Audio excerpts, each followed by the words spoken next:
deeply affected the entire county, particularly Stella, the residents of Stella, Missouri. Investigators say Rowan Ford was abducted on November 3rd, 2007 by Christopher Collings. After a week of frantically searching, authorities found the child's body in a sinkhole. Stella, a quiet town of fewer than 200 people, where everyone knows everyone's name. But sometimes, trust can be the most dangerous thing of all. In 2007, 9-year-old Rowan Ford vanished from right inside her own home. A desperate search quickly spiraled into a haunting psychological chess match among those closest to her. Why did her guardian hide the truth during those critical first hours? And what dark reality lies behind two completely contradictory confessions for the exact same crime? Welcome to Crime Evidence. Today, we decode the shocking psychological mystery behind this tragedy.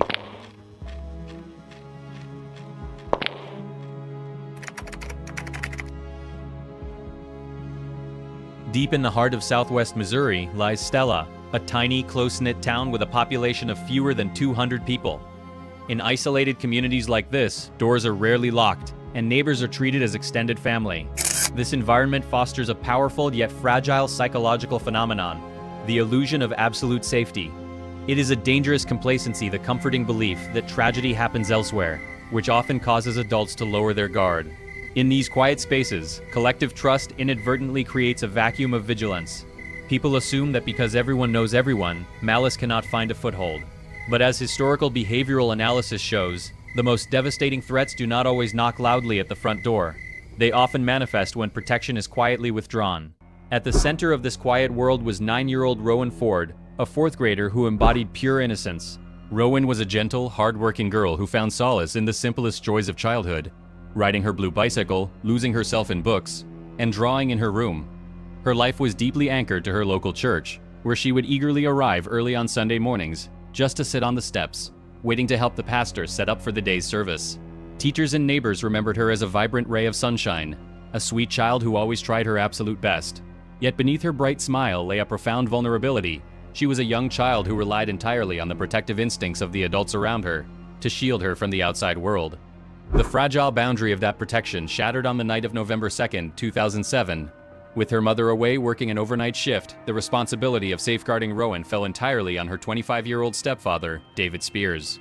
Instead of maintaining a secure sanctuary, Spears chose to spend the evening drinking and socializing with his friends inside the home, while Rowan slept on her bedroom floor. As the night progressed, a critical behavioral failure occurred. The adults decided to leave the property to continue their activities at another location, leaving a 9-year-old child completely unattended in the dark. From a behavioral logic standpoint, this fateful choice reflects a severe deficiency in safety awareness and basic parental responsibility. It demonstrates how casual complacency can completely override protective logic, transforming a safe home into an exposed and defenseless target. This catastrophic lapse in vigilance paved the way for an event so heartbreaking it permanently reshaped the lives of everyone involved, leaving a permanent scar on the community and the seasoned professionals who investigated the aftermath. This was a horrendous crime. In my 44 years, I've worked a lot of homicides. This by far took the most effect on me. I have Rowan's school ID card here. I've carried it in my pocket ever since this incident happened, and I'll continue to carry it in my pocket after this. This enduring token of remembrance carried by the sheriff highlights how a single night of misplaced trust can ripple through decades, proving that the illusion of safety is often the most dangerous vulnerability of all. Taking so long, why it had not been done. I hope it does give them a sense of closure. Newton County Sheriff Chris Jennings says the fourth grader's murder is a crime that still stays with him nearly 2 decades later. This was a horrendous crime. In my 44 years, I've worked a lot of homicides. This by far took the most effect on me. I have Rowan's school ID card here. I've carried it in my pocket ever since this incident happened, and I'll continue to carry it in my pocket after this. The morning of November 3rd, 2007, should have been entirely routine. When Colleen Spears returned home from her overnight shift, she expected to be greeted by the familiar sight of her daughter. Instead, she was met with a chilling, deafening silence. Rowan was nowhere to be found. When a frantic Colleen questioned her husband, David Spears, his response set off a devastating chain reaction. He claimed Rowan had gone to spend the night at a friend's house. Crucially, however, he could not name which friend. As Colleen's maternal instincts flared and she moved to call 911, David vehemently discouraged her, insisting that the child would be home soon. From a behavioral psychology perspective, David's immediate reaction requires deep analysis. Why does a guardian construct a lie when a child is missing? This behavior is a classic catastrophic manifestation of the primal fight-or-flight response, mutated here into profound psychological denial. When David woke up and realized Rowan was gone, he was instantly confronted with a terrifying reality: the undeniable consequence of his own gross negligence in leaving a 9-year-old entirely unattended the night before. Faced with this sudden, overwhelming crisis, his cognitive processing effectively collapsed. Instead of confronting reality and taking immediate action, his brain deployed a maladaptive defense mechanism focused solely on self-preservation. He was paralyzed by the fear of being held accountable, terrified of his wife's reaction, and the inevitable judgment of the community. By inventing a comforting narrative where Rowan was simply safe at a sleepover, David temporarily neutralized the immediate psychological threat to himself, effectively choosing his own comfort over the urgent reality of a missing child. However, this psychological self-defense came at an irreversible cost. In any missing person investigation, the initial time frame, universally known as the golden hours, is the most critical window for a safe recovery. During these hours, every ticking minute exponentially decreases the likelihood of finding the individual unharmed. By clinging to his fabricated story and actively discouraging Colleen from contacting the authorities, David systematically sabotaged this vital window. The tragic result was a devastating 10-hour void. 10 empty hours where no alarms were raised. 10 hours where the trail grew agonizingly cold. When law enforcement finally became involved, the investigative logic was swift and unforgiving. Detectives do not deal in assumptions, they deal in behavioral consistencies. Truth is typically a straight line, whereas deception is a shifting labyrinth. Investigators immediately zeroed in on the behavioral anomalies in David's timeline. He initially claimed he had remained at the house after his friends departed. Later, however, his narrative fractured, and he admitted to borrowing a vehicle and leaving the property again in the early morning hours. This erratic behavior and his shifting timeline logically thrust him into the spotlight as the primary suspect. It is a fundamental rule of criminal profiling. The last person to see the victim, especially one whose story repeatedly changes, is scrutinized first. By attempting to deflect blame for his negligence, David's actions fundamentally altered the trajectory of the investigation. He didn't report her missing until 8 or 10 hours after she was gone, which we thought was extremely strange. His story changed several times. We caught him in several lies. Ultimately, David's initial lies, born out of panic and a desperate need to evade responsibility, constructed a heavy shell of suspicion around him. His behavioral inconsistencies logically forced investigators to focus their resources on him, initiating a complex psychological chess match that would obscure the truth for days to come. While the tiny community of Stella was consumed by a frantic, agonizing search for 9-year-old Rowan Ford, one individual's behavior began to deviate sharply from standard criminal expectations. Instead of fleeing the state or hiding from sight, Christopher Collings did the exact opposite. He positioned himself directly at the center of the rescue efforts. He was seen flagging down patrol cars to ask for updates, discussing active investigative theories with anxious neighbors, and even visiting Rowan's mother to offer his personal sympathy.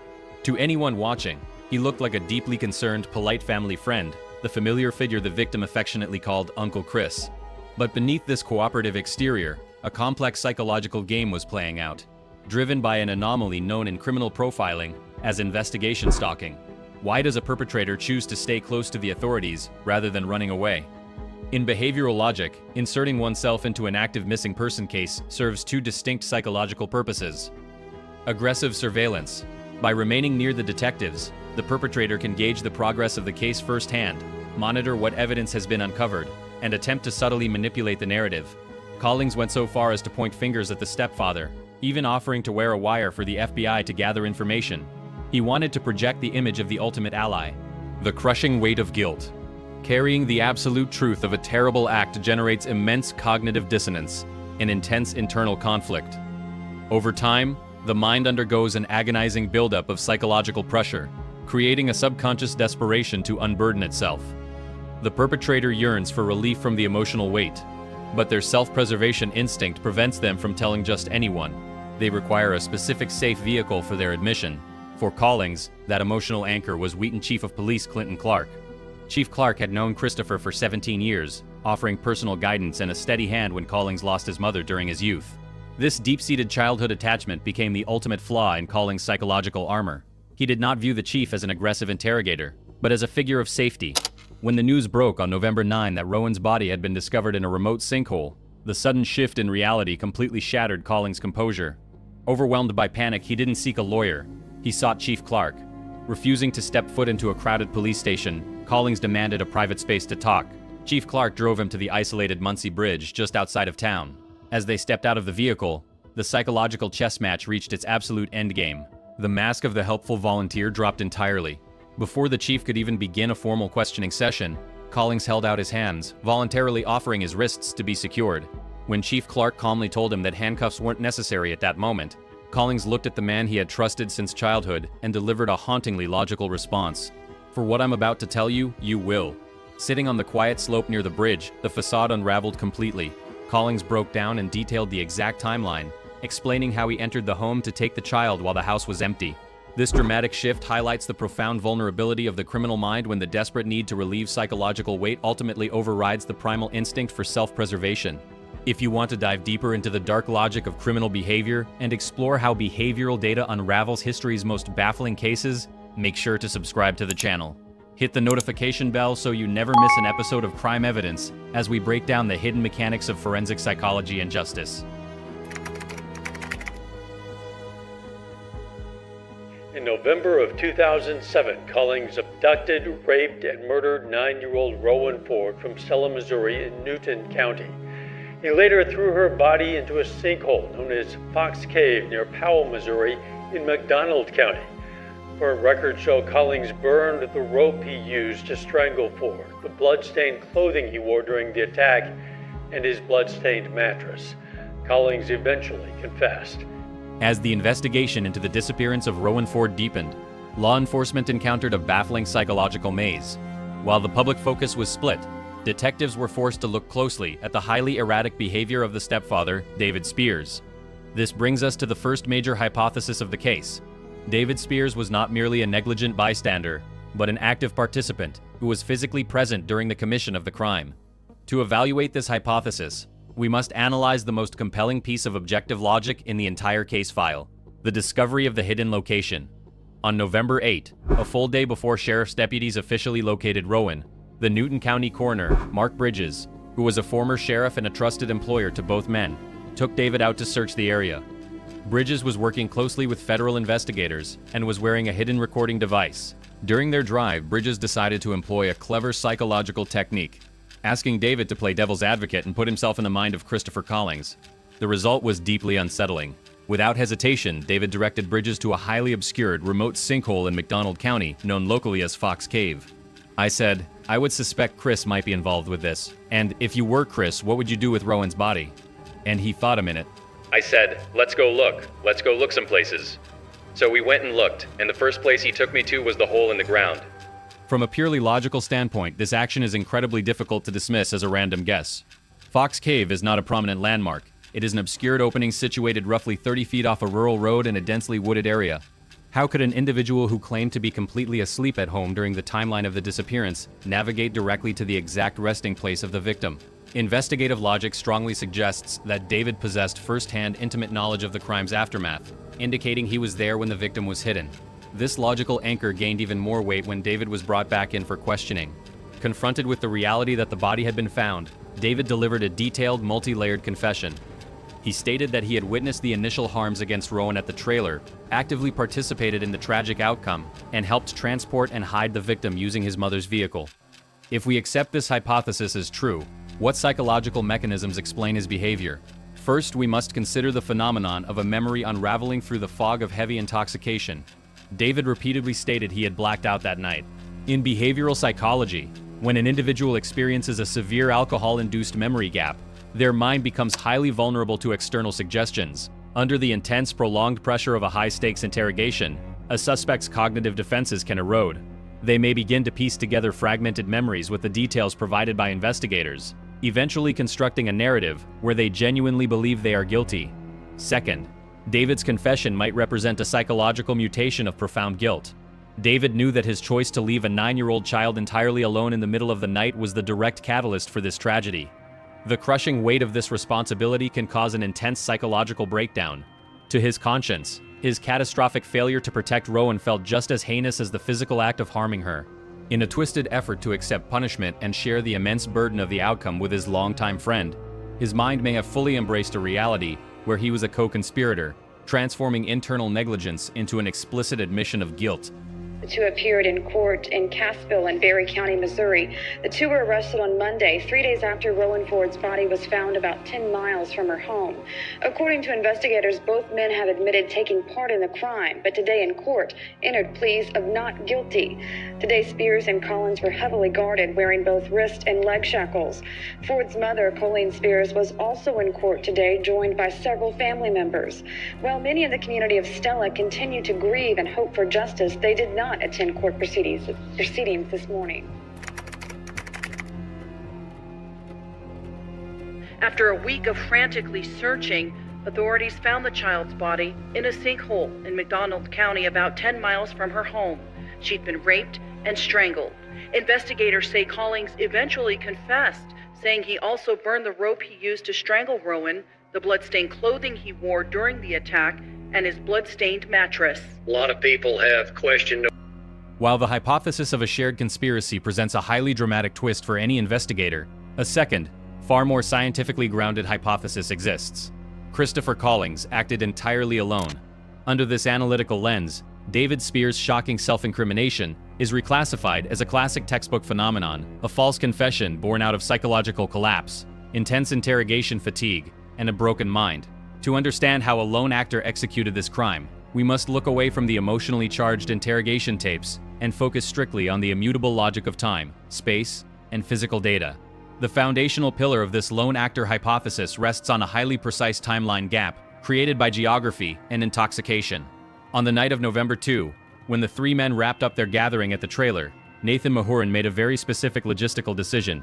Heavily intoxicated and highly anxious about encountering law enforcement patrols on the primary routes, Mahurin chose to navigate slow, winding back roads to drop David off at his residence.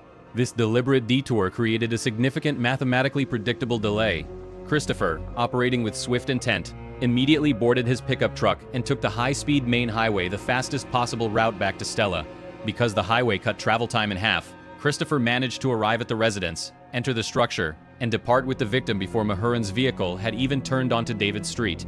The mechanics of the evening did not require an accomplice. The roads themselves provided a flawless window for an isolated intruder to act entirely undetected. This timeline logic is heavily reinforced by a complete lack of physical data, a literal forensic void surrounding the stepfather. When state, federal, and independent crime laboratories processed the evidence, the scientific results were starkly one-sided. Analysts meticulously swept Christopher's pickup truck and recovered the victim's hair fibers, confirming transport. They excavated Christopher's property and found clear ash remnants in an outdoor burn pit, proving the destruction of evidence. However, when it came to David, the data completely vanished. Investigators found absolutely zero biological material on his clothing or person, indicating no physical contact whatsoever. Furthermore, a thorough forensic sweep of the mother's SUV, which David had borrowed that night, yielded no DNA, no fibers, and no trace data. In the world of forensic science, a confession can be manufactured by a panicked mind, but physical data cannot be willed into existence. The total absence of David's physical signature strongly proves that his subsequent confession was a psychological fiction.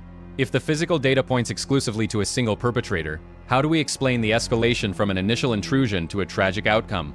The answer lies in the volatile psychology of spontaneous panic.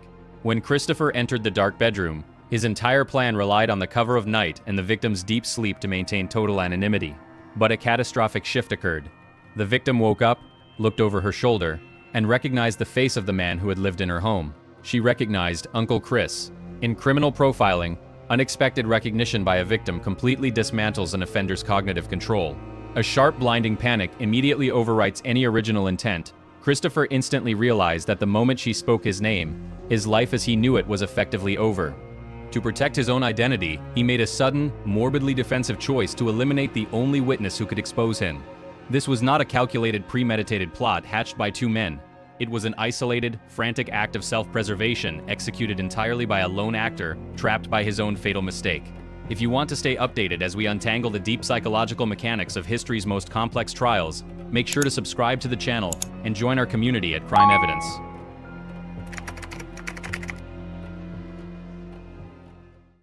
The most terrifying aspect of criminal psychology is not the threat of a nameless stranger lurking in the shadows, but the proximity of the familiar. When the mask finally slipped from Christopher Collings, the community was forced to confront a deeply unsettling concept known in behavioral science as betrayal trauma. This psychological framework describes the severe emotional and cognitive disruption that occurs when a person's trust is violated by an individual upon whom they depend for safety, connection, or survival. For a 9-year-old child, adults within her immediate domestic circle are instinctively categorized as protectors. Christopher had spent months living in the family's basement, stepping into the role of a trusted figure who regularly helped Rowan with her schoolwork. To her, he wasn't a threat. He was simply Uncle Chris. This established bond of familiarity acts as a psychological cloaking device. In normal human development, children utilize environmental cues to sense danger, a strange voice, an unfamiliar face, or an unexpected intrusion. However, when the predator is an embedded acquaintance, the victim's natural survival instincts are effectively neutralized. The brain fails to activate its defensive alarm systems because the visual and cognitive data match an established profile of safety. Rowan did not fear Christopher because her memory associated him with quiet evenings, homework support, and routine family dynamics. This psychological vulnerability is what makes betrayal trauma so devastating. It strips the victim of their primary defense mechanism, suspicion, long before any physical confrontation even begins. From the perspective of criminal logic, Christopher's choice of target reveals a cold, opportunistic exploitation of this trust. Perpetrators who target individuals within their own social network rarely act at random. They consciously weaponize their familiar status to minimize logistical hurdles.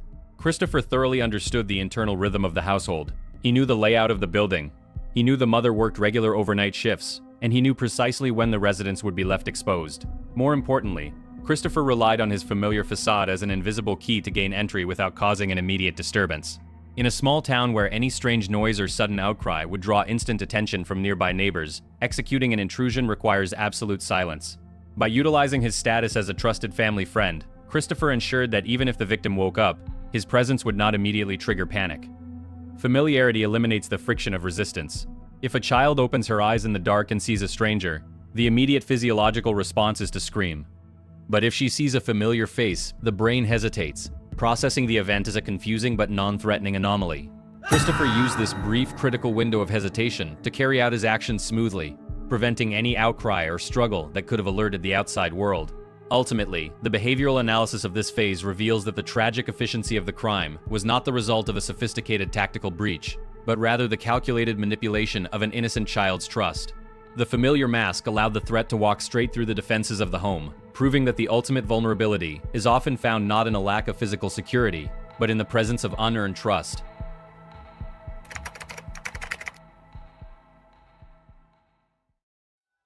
In the theater of criminal justice, a profound tension often exists between human testimony and hard scientific data. When an complex investigation begins, detectives naturally rely on behavioral cues, shifting timelines, and intensive interrogations to build a coherent narrative. However, this reliance introduces a significant cognitive vulnerability known as confirmation bias. This psychological phenomenon occurs when investigators form a strong initial hypothesis and then subconsciously filter all subsequent information to validate that belief, while completely ignoring or dismissing contradictory data. In the tracking of Rowan Ford's case, confirmation bias locked its sights directly onto the stepfather, David Spears. David's initial actions practically invited this investigative bias. His erratic timelines, his catastrophic failure to report the missing child for nearly 10 hours, and his active discouragement of his wife calling emergency services painted a psychological portrait of absolute guilt. When he was eventually brought back into the interrogation room and delivered a highly detailed confession, explicitly claiming he actively participated in the harmful acts and personally helped transport the victim, investigators believed the case was definitively solved. Human instinct and intense emotional outrage demanded that David be held accountable. Once a suspect confesses to a terrible crime, it is incredibly difficult for the human mind to reset its focus. Every nervous gesture, defensive statement, or memory gap from David was viewed exclusively through the lens of his guaranteed complicity. The subjective power of a spoken confession threatened to completely dictate the outcome of the legal process, but a modern justice system cannot survive on validation. This is where the battle between subjective testimony and objective data reached its critical turning point. While investigators held a written, signed confession from David, forensic teams were quietly processing the physical reality of the crime scene. Biological samples, fiber evidence, and trace data were meticulously analyzed across 3 separate entities: the State Police Laboratory, the FBI Lab, and the highly specialized independent testing facility. The scientific data returned a stunningly definitive verdict. There was a complete forensic void surrounding David Spears. No biological markers, no clothing fibers, and no trace elements linked David to the victim, the primary scene, or the transportation vehicle. Conversely, the physical data perfectly and exclusively aligned with the independent, isolated movements of Christopher Collings. Furthermore, forensic analysis exposed deep logical inconsistencies within David's spoken confession. The physical dynamics of the scene and the forensic timeline simply did not match his description of how the tragic events unfolded. Faced with this stark contradiction, the prosecution made a difficult but vital systemic decision to drop the primary charges against the stepfather. To pursue a major conviction based solely on a flawed confession that contradicted physical reality would be a severe violation of legal ethics. Objective science had effectively demolished the confirmation bias that gripped the investigation. This critical pivot demonstrates why justice must always elevate cold, impartial data above human intuition. Even when public anger and initial suspicion point entirely toward a specific individual, the rigorous application of forensic science ensures that the law penalizes actual proven actions, rather than the psychological anomalies of a panicked mind. In 2012, a jury from Platte County in a courtroom in Phelps County convicted Collings and sentenced him to death. Ford's stepfather, David Spears, was also charged with murder and rape, but pleaded guilty to reduced charges of child endangerment and hindering precedent. Barry County prosecuting attorney Johnny Cox faced an unprecedented crisis that completely paralyzed the conventional momentum of the legal process. He held two separate, signed confessions for the exact same tragic event, yet they presented completely incompatible realities. Christopher Collings insisted he operated entirely as a lone actor. David Spears claimed he was an active co-conspirator who participated in the final acts. For a minister of justice, this was not a double victory. It was a devastating legal paradox that threatened to collapse the integrity of the entire prosecution. To understand the logic behind Cox's ultimate decision to drop the primary charges against David, one must analyze the complex mechanics of trial strategy. A prosecutor cannot simply throw contradictory narratives at a jury and hope for a conviction. The state is legally and ethically required to present a single, cohesive, and logically sound theory of the crime. If Cox attempted to take both men to trial for first-degree murder, he would find himself in an impossible position. He would be forced to stand before a jury and argue that Christopher's account was completely accurate, while simultaneously presenting David's contradictory account as absolute truth. The state's own evidence would effectively be at war with itself inside the courtroom. This structural flaw would provide a massive vulnerability for defense attorneys to exploit. The cornerstone of the criminal justice system is the strict standard of proof known as reasonable doubt. The defense does not need to prove a client's innocence. They merely need to demonstrate that the state's narrative is uncertain. If the prosecution presents two distinct stories that cannot logically coexist, they inadvertently hand the defense its most powerful weapon. Collings' defense team would point to David's confession to argue that the state lacked clarity on the identity of the true physical perpetrator. Meanwhile, David's defense would highlight the total lack of forensic data, and Christopher's consistent insistence on acting alone. By trying to punish both men based on conflicting statements, the prosecution risked creating a massive cloud of systemic confusion, potentially leading to a catastrophic scenario where a jury acquits both individuals due to a lack of a definitive narrative. Cox recognized that a double acquittal was a risk that public safety and the memory of the victim could not afford. The independent forensic data was clear and uncompromising. It points exclusively to Collings. Pursuing David for an offense that the physical evidence proved he did not physically commit would be a severe violation of legal ethics. Furthermore, if David were convicted on a flawed confession, a higher court could easily overturn the verdict on appeal due to the complete lack of corroborating trace data. This potential legal fallout could then ripple into Christopher's case, creating procedural errors that might jeopardize the entire judicial outcome. Faced with this high-stakes dilemma, Cox made a calculated, tactical pivot. He withdrew the charges of first-degree murder and assault against David Spears. Instead, he pursued a strategic resolution focusing strictly on what could be definitively proven through behavioral logic and timeline data, hindering prosecution and endangering the welfare of a child. By securing the maximum allowable sentences for these offenses, Cox successfully held the stepfather accountable for his catastrophic negligence and subsequent deception. More importantly, this strategic withdrawal cleared the legal landscape, allowing the state to present a clean, unburdened, forensic-driven case against Christopher Collings, ensuring that the true perpetrator faced the ultimate penalty.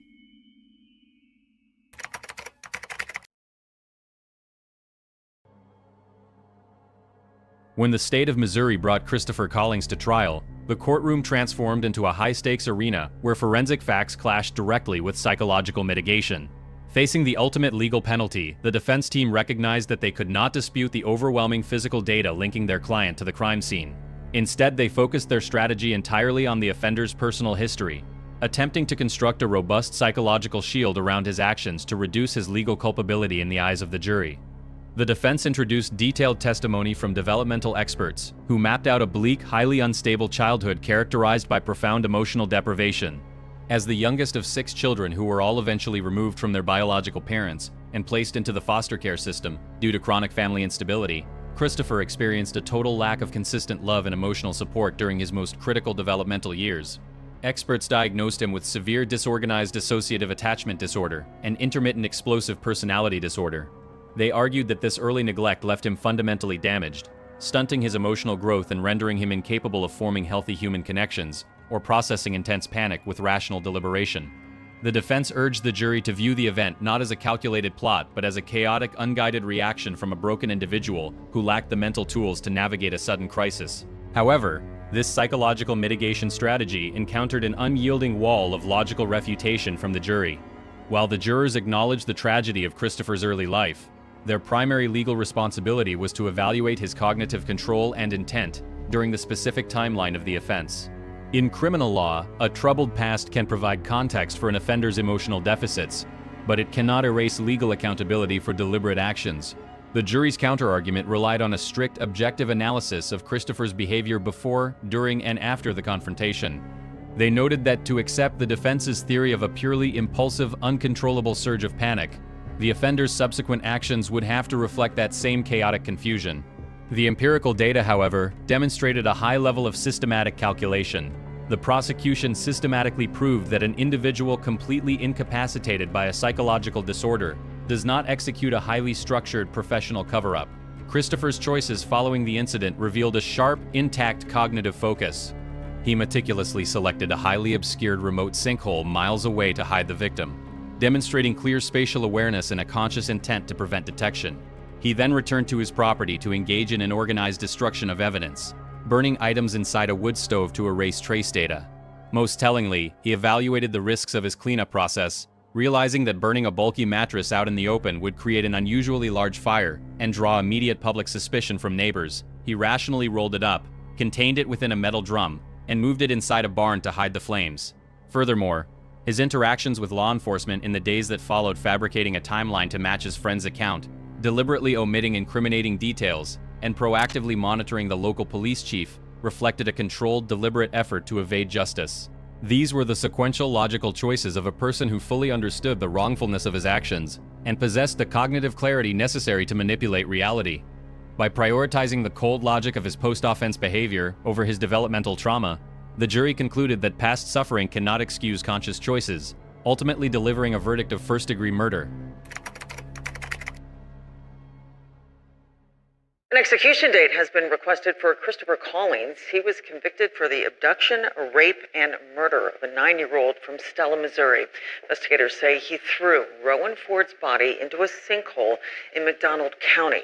He then burned the rope he used to strangle her, the blood-stained clothing he wore during the attack, and the blood-stained mattress.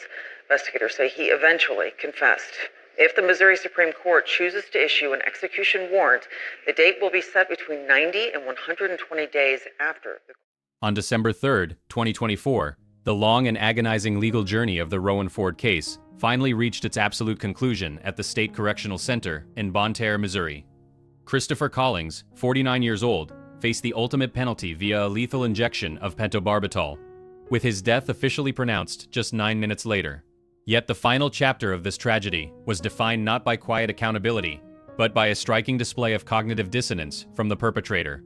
In his final written statement, Collings penned a message that deeply unsettled observers, offering a casual apology to anyone he had hurt and stating that he hoped to see them in heaven one day. In behavioral profiling, this rhetoric reflects a profound psychological defense mechanism.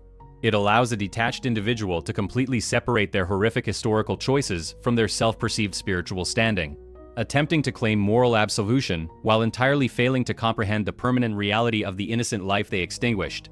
For the professionals who lived in the shadow of this investigation for 17 years, the execution offered a somber conclusion, but it could never fully heal the collective wound inflicted on the region.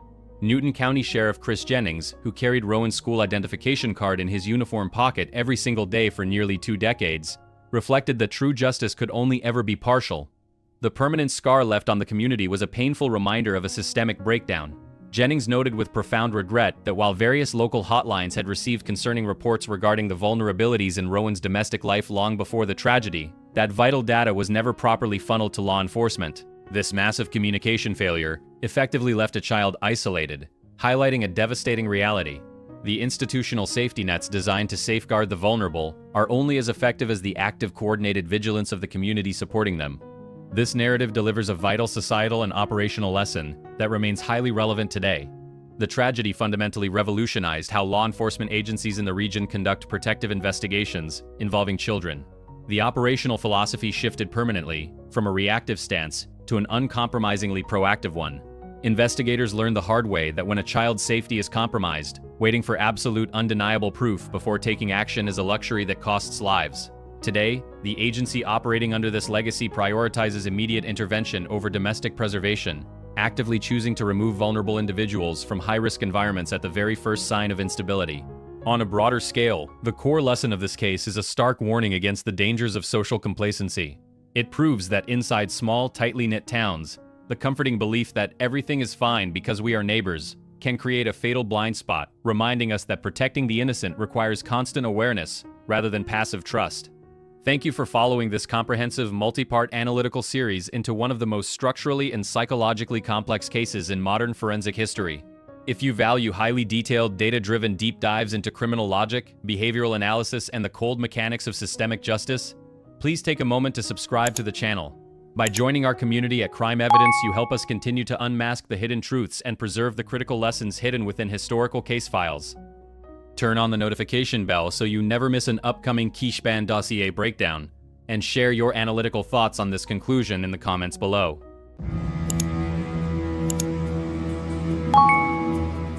The detective stood right in his driveway. They looked inside his white van, asked him questions, and then they simply walked away. They had no idea that just a few feet beneath their boots, a missing 10-year-old girl was locked inside a secret soundproof concrete vault. For 3,096 grueling days, society presumed Natasha Campus was gone forever. Left entirely on her own, she didn't just survive an impossible nightmare. She mentally outmaneuvered a meticulously careful captor, orchestrated a heart-pounding daylight escape, and pulled off the ultimate act of defiance, legally seizing ownership of the exact house that stole her childhood. The morning of March 2nd, 1998, broke over Vienna, Austria, like any other crisp, late winter day. The city streets hummed with the familiar rhythm of commuters, heading to work, and students starting their week. Among them was 10-year-old Natasha Campus, dressed warmly against the morning chill. She stepped out of her family's apartment building to begin her daily walk to school. It was a route she knew well, a brief journey that should have been entirely unremarkable. There was no ominous shift in the weather, no subtle warning sign that the world as she knew it was about to fracture. For the young girl, it was simply a normal Monday. But fate had already set a devastating sequence of events into motion. As Natasha walked along her usual path, the bustling cityscape provided a false sense of security. Just a few blocks away from her home, a seemingly ordinary white minivan sat parked by the side of the road. It blended perfectly into the urban background, drawing no attention from passers-by. However, within a matter of agonizing seconds, that mundane vehicle became the catalyst for one of the most baffling mysteries in European history. Natasha was suddenly taken off the street and pulled inside the van. The sliding door shut, locking her away from the outside world. There were no loud alarms, no massive crowds to witness the disruption. In the blink of an eye, the 10-year-old girl simply vanished, swallowed completely by an overwhelming and sudden void. Hours later, the ordinary rhythm of the day shattered for Natasha's family. When the final school bell rang and the afternoon stretched into evening, Natasha did not return home. Her mother felt the initial twinge of worry rapidly spiral into an all-consuming panic. Frantic phone calls were made to the school, to the childminder, and to anyone who might have seen the young girl along her route. Every answer was the same. No one had seen her. The realization hit the family with a crushing weight. Their vibrant, independent daughter was missing. By nightfall, the Austrian police were notified, and the missing person report triggered an immediate and desperate response. The family's home, once a place of comfort, was instantly transformed into a nerve center of anxiety, waiting for a phone call that would not come. By the next morning, Vienna was on high alert. The community rallied together in a massive search effort. Helicopters swept over the city, police dogs sniffed through parks, and thousands of missing child posters bearing Natasha's face were plastered across public squares and storefronts. The investigation quickly zeroed in on a single crucial lead provided by a young witness, a white minivan. Investigators began the monumental task of tracking down and inspecting hundreds of similar vehicles across the region. Despite the sheer scale of the community's mobilization and the tireless work of the authorities, every lead dissolved into a frustrating dead end. The sudden void left by Natasha's disappearance seemed impossible to fill, leaving an entire nation grasping for answers. While the world above ground frantically searched for her, Natasha found herself thrust into an unimaginable reality, plunged into sudden darkness and isolation. Her primary thoughts were not just of her own predicament, but of the immense sorrow her absence was causing her loved ones. Reflecting on those terrifying early hours, she later shared a profound insight into her psychological battle. I was, at the beginning, at the very first day, so crying because of my parents, because they didn't knew what happened to me, and it was so hard, and it was during the whole 8.5 years the same emotion, and I think it is, and it was.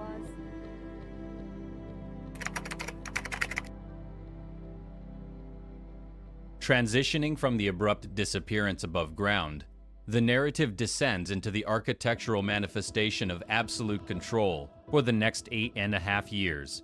Natasha's entire physical universe was reduced to a subterranean concrete vault measuring a mere 5 square meters. This space was heavily reinforced, hermetically sealed, and completely devoid of natural illumination. From a psychoanalytical perspective, this environment was not merely a physical prison. It was an extreme chamber of sensory deprivation designed to systematically dismantle a captive's autonomy. The acoustic isolation was so absolute that silence itself became an oppressive psychological weight. The external world, with its expansive horizons, dynamic sounds, and infinite stimuli, was abruptly replaced by a suffocating static microcosm. For a developing 10-year-old psyche, active spatial exploration is a fundamental component of ego formation and cognitive mapping. By confining her to an inescapable microscopic perimeter, the environment engineered a severe disruption of her spatial reality. A child's mind, when starved of visual depth and geographical context, is forced to turn entirely inward. The unyielding concrete walls functioned as both literal barriers and psychological mirrors, reflecting the terrifying vastness of her own isolation back onto her. Without the ability to traverse physical space or interact with a dynamic environment, her psychological universe was violently compressed to the dimensions of her cell. This profound spatial restriction shifted her cognitive baseline from natural childhood exploration to a state of hyper-vigilant endurance, attempting to preserve a sense of self within a space designed to erase it. Equally profound was the psychological impact of temporal disorientation. In a windowless void where sunlight never penetrates and seasons never change, the natural circadian rhythm is violently severed.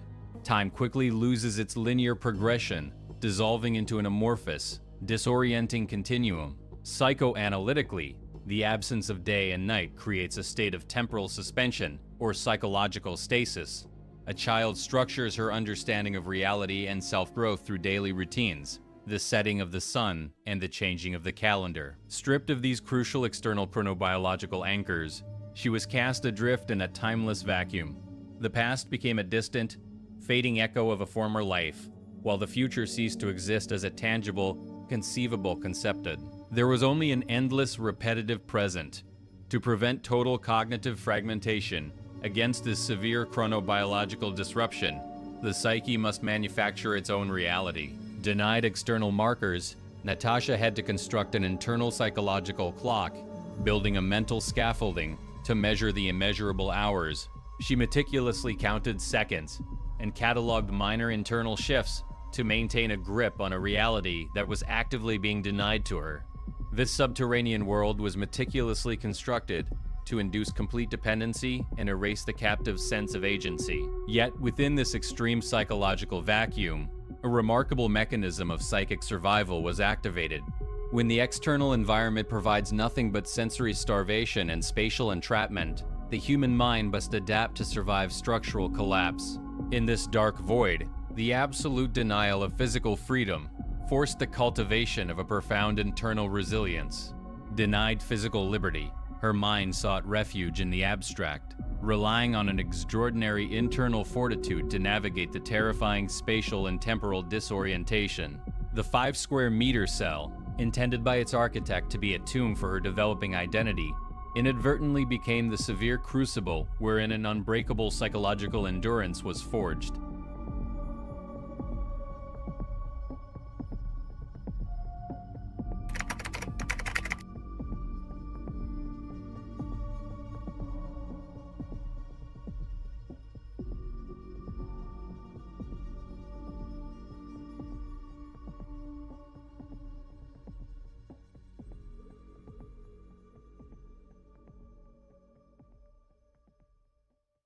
While Natasha fought a silent psychological battle beneath the earth, the world above was consumed by a massive yet fundamentally flawed investigation. The only tangible thread investigators had to pull was the fleeting memory of a young witness, a white minivan. In a sprawling metropolitan area, this clue was both a crucial starting point and a logistical nightmare. Authorities launched a massive dragnet, meticulously tracking down and inspecting more than 700 white vans matching the description.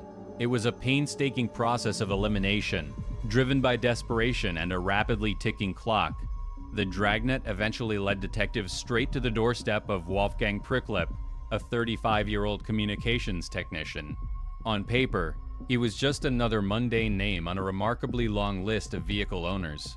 When officers arrived at his suburban home in Strasshof, they were standing mere feet above the hidden concrete vault. This encounter remains one of the most chilling missed opportunities in modern investigative history. The question that has haunted the public and the authorities for decades is how the mastermind managed to stand face to face with detectives and slip entirely through their grasp. From a psychological standpoint, the answer lies in a phenomenon often referred to as the mask of sanity. Human cognitive bias frequently leads us to expect perpetrators to look and act like the antagonists we see in fiction, erratic, nervous, or visibly unstable. Pricklip, however, weaponized his sheer ordinariness.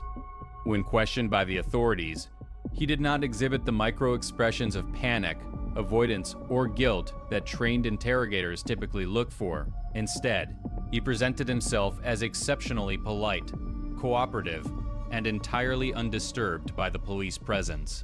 His steady demeanor projected the aura of a helpful, upstanding citizen rather than a frantic captor harboring a dark secret. He perfectly manipulated the psychological expectations of the detectives, lowering their defenses through absolute calmness. To cement this illusion, Pricklip provided an incredibly mundane and seemingly airtight alibi for his vehicle.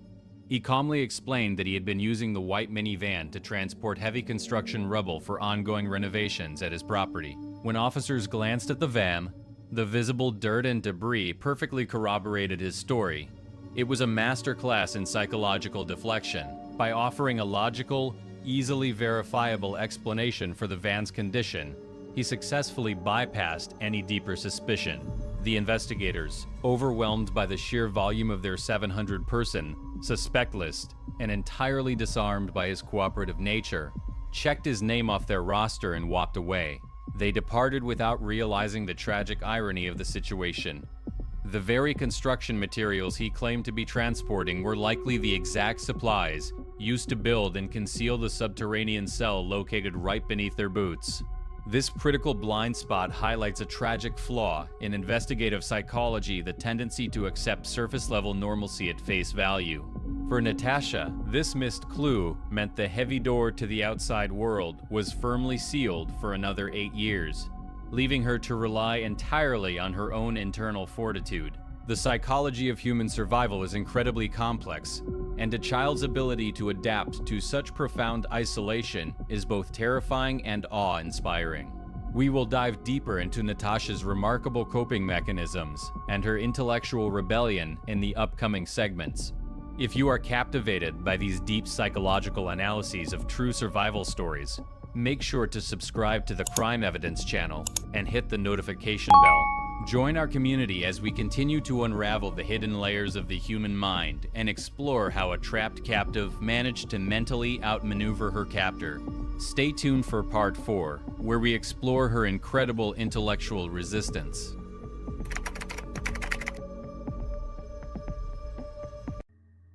When the physical body is subjected to absolute confinement, the human psyche faces a critical bifurcation.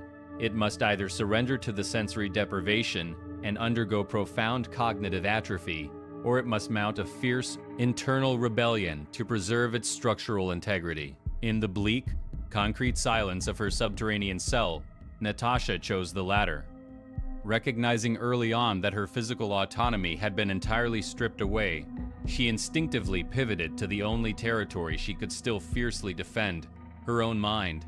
Instead of allowing her cognitive development to be arrested in the darkness, she executed a brilliant psychological defense strategy. She actively demanded that her captor provide her with an extensive array of educational materials, including textbooks, dictionaries, and a functioning radio. From a psychoanalytical perspective, this demand was far more significant than a simple desire to alleviate the crushing monotony of isolation. It was a profound, calculated assertion of selfhood. By insisting on continuous intellectual stimulation, she was actively resisting the infantile regression that such severe captivity typically induces. A captor's ultimate objective is frequently complete psychological domination, systematically erasing the captive's independent identity until they are entirely subservient. However, by transforming her restrictive cell into a makeshift classroom, Natasha maintained a vital, unbroken cognitive tether to the external world. The radio waves that managed to pierce through the thick concrete walls were not merely delivering daily news. They were broadcasting undeniable proof that a vast, dynamic reality still existed outside her boundaries, and more importantly, that she still possessed a rightful place within it. Immersing herself in dictionaries and complex texts allowed her to continuously expand her vocabulary and cognitive frameworks, ensuring that while her physical environment remained unnaturally static, her intellect continued to mature gracefully into adulthood. She effectively became the sole architect of her own intellectual survival, meticulously building an impenetrable mental fortress that her captor could never successfully breach. This remarkable intellectual resistance was deeply intertwined with an extraordinary capacity for future-oriented projection. In environments deliberately designed to extinguish all optimism, the human mind can easily succumb to a debilitating state of learned helplessness. Yet, Natasha actively combated this encroaching despair by anchoring her psyche to a timeline that extended far beyond her current entrapment. She maintained a vivid, detailed internal blueprint of the future she was being denied, utilizing it as a robust psychological shield against the crushing weight of her immediate reality. She eloquently articulated this profound survival mechanism during an interview. It was like that, especially at the years at the beginning. But then I had hope because I had so many plans for my life, and I didn't want to give up these plans, and so it was so important to survive and to be strong and to looking forward to some options and possibilities to escape. This statement stands as a powerful testament to psychological resilience. By deliberately mapping out her future aspirations, she flatly refused to internalize the identity of a permanent captive. Her future goals functioned as an unyielding cognitive anchor, providing her with a concrete, logical reason to endure an otherwise unendurable present. Her mental focus strategically shifted from the immediate hardship of her physical environment to a calculated, long-term strategy of self-preservation. The textbooks, the radio broadcasts, and her unwavering commitment to self-education were the essential psychological tools she employed to keep that future vibrant and alive within her mind. This indomitable spirit demonstrates a staggering level of emotional intelligence and mental fortitude, decisively proving that even when absolute physical control is externally imposed, the human will to protect its own identity, intellect, and future can remain fundamentally unconquerable.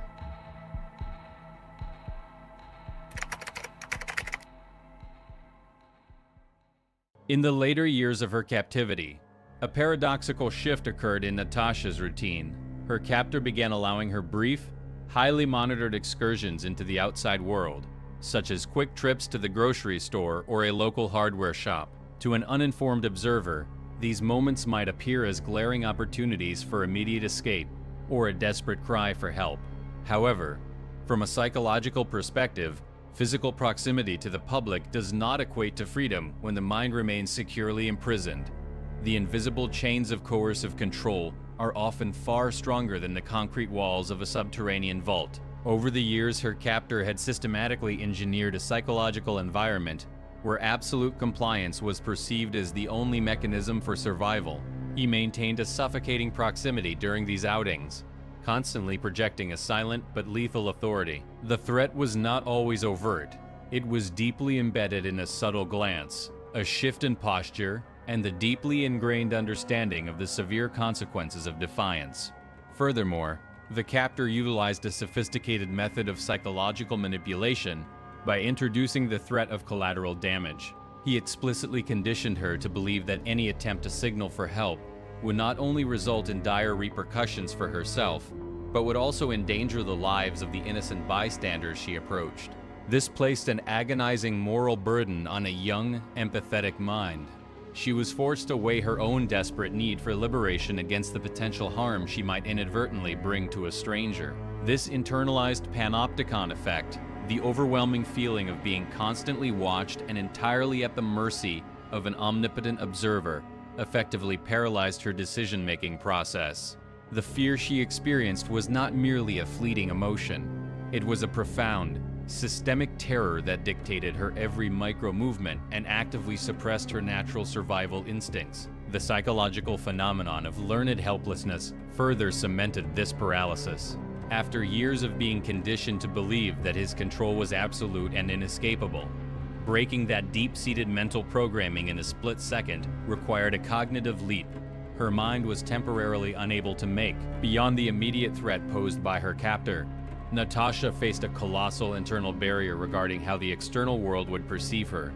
Years of extreme isolation and severe nutritional deprivation had taken a heavy toll on her physical appearance. She was pale, fragile, and visibly diminished.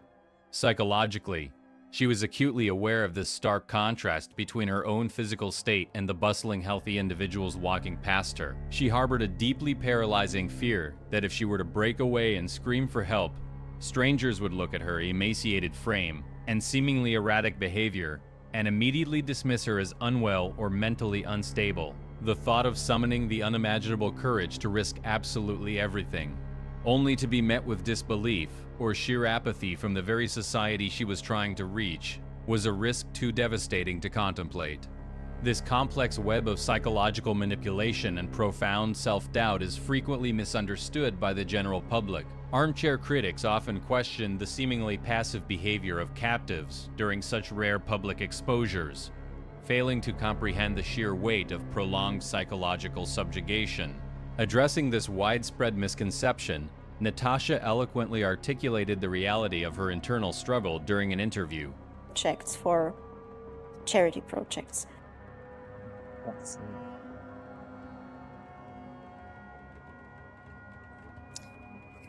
These days, what would you say stands between you and a perfectly normal life?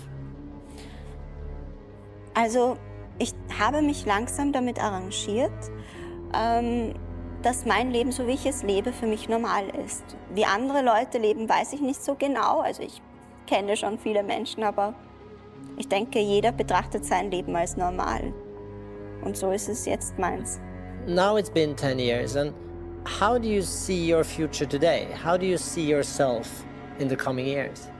Also ich sehe mich in 10 Jahren oder in den nächsten Jahren so, dass ich immer mehr an mir selbst arbeite und später dann sagen kann, dass ich ein zufriedenes, ausgeglichenes Leben führe.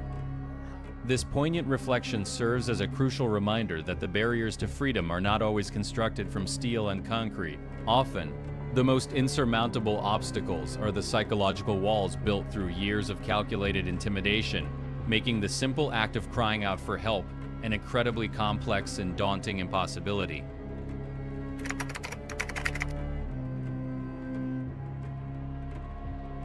In the aftermath of her eventual return to society, one of the most profoundly misunderstood aspects of Natasha's ordeal was her psychological relationship with her captor. Public discourse often hastily labels any lack of overt, continuous hatred from a captive as a psychological anomaly, frequently misapplying the concept of Stockholm Syndrome to explain away complex survival tactics. However, a deeper psychoanalytical examination reveals a far more sophisticated and intellectually rigorous reality. For Natasha, maintaining a state of profound calm and actively choosing not to let hatred consume her soul was never a symptom of submission or misplaced affection. Rather, it was a remarkably sharp, highly calculated psychological defense mechanism engineered specifically to protect her from a total internal collapse. In an environment where every physical variable was dictated by another person, regulating her own emotional landscape became her most powerful form of agency. To fully understand this strategy, one must consider the emotional economy of absolute confinement. Pure, unadulterated hatred is a volatile and incredibly exhausting emotion. It requires a massive, continuous expenditure of cognitive energy to sustain. In a microscopic, windowless cell where physical escape remains impossible, allowing rage to fester is akin to releasing a corrosive acid within a sealed container. It inevitably destroys the vessel itself. If Natasha had permitted her psyche to be entirely engulfed by the sheer injustice and despair of her situation, the resulting emotional implosion would have undoubtedly shattered her fragile psychological scaffolding. By neutralizing her anger, she successfully conserved the vital mental energy required to endure her daily reality, to educate herself, and to carefully maintain the elaborate internal blueprint of her future. Furthermore, this internal emotional regulation served to fundamentally reframe the power dynamic between captor and captor. By actively deciding to forgive the man controlling her in real time, she subtly dismantled his perceived omnipotence. Perpetual hatred often elevates a captor into an all-powerful, insurmountable monster in the mind of the captive. Forgiveness, conversely, reduces that same individual to a deeply flawed, inadequate, and pathetic human being. This cognitive reframing was a brilliant act of intellectual rebellion. It allowed her to look at the person who controlled her physical environment and quietly assert an undeniable moral and emotional superiority. He could dictate when the lights turned on or off, but she ensured he could never dictate the condition of her inner soul. This coping mechanism was entirely self-serving in the most crucial life-preserving sense. It was never about granting him absolution for his actions. It was exclusively about securing her own psychological survival. She recognized early on that holding onto a burning resentment would only bind her more tightly to the darkness of the concrete vault, allowing his actions to destroy her from the inside out. During a reflective interview, Natasha profoundly articulated this complex emotional strategy, explaining exactly how she managed the overwhelming weight of her prolonged isolation. But maybe the secret, the reason I survived all those years, was because I forgave him for everything, almost as soon as it happened. Verziehen habe. Also, ja. I think if I hadn't forgiven him, dann I would have been so full of hate voll Hass und voll and negative feelings that it would have become unbearable and it would have destroyed me physically. Physisch zugrunde gegangen. This powerful admission highlights the staggering resilience and adaptability of the human mind. Her ability to deploy radical forgiveness as a calculated shield against psychological annihilation is a testament to an extraordinary level of emotional intelligence. By consciously refusing to mirror the darkness of her environment, Natasha protected the unblemished core of her identity. This self-preservative strategy ensured that when the elusive opportunity for freedom finally presented itself, her mind was not broken by bitterness, but was instead clear, intact, and ready to run.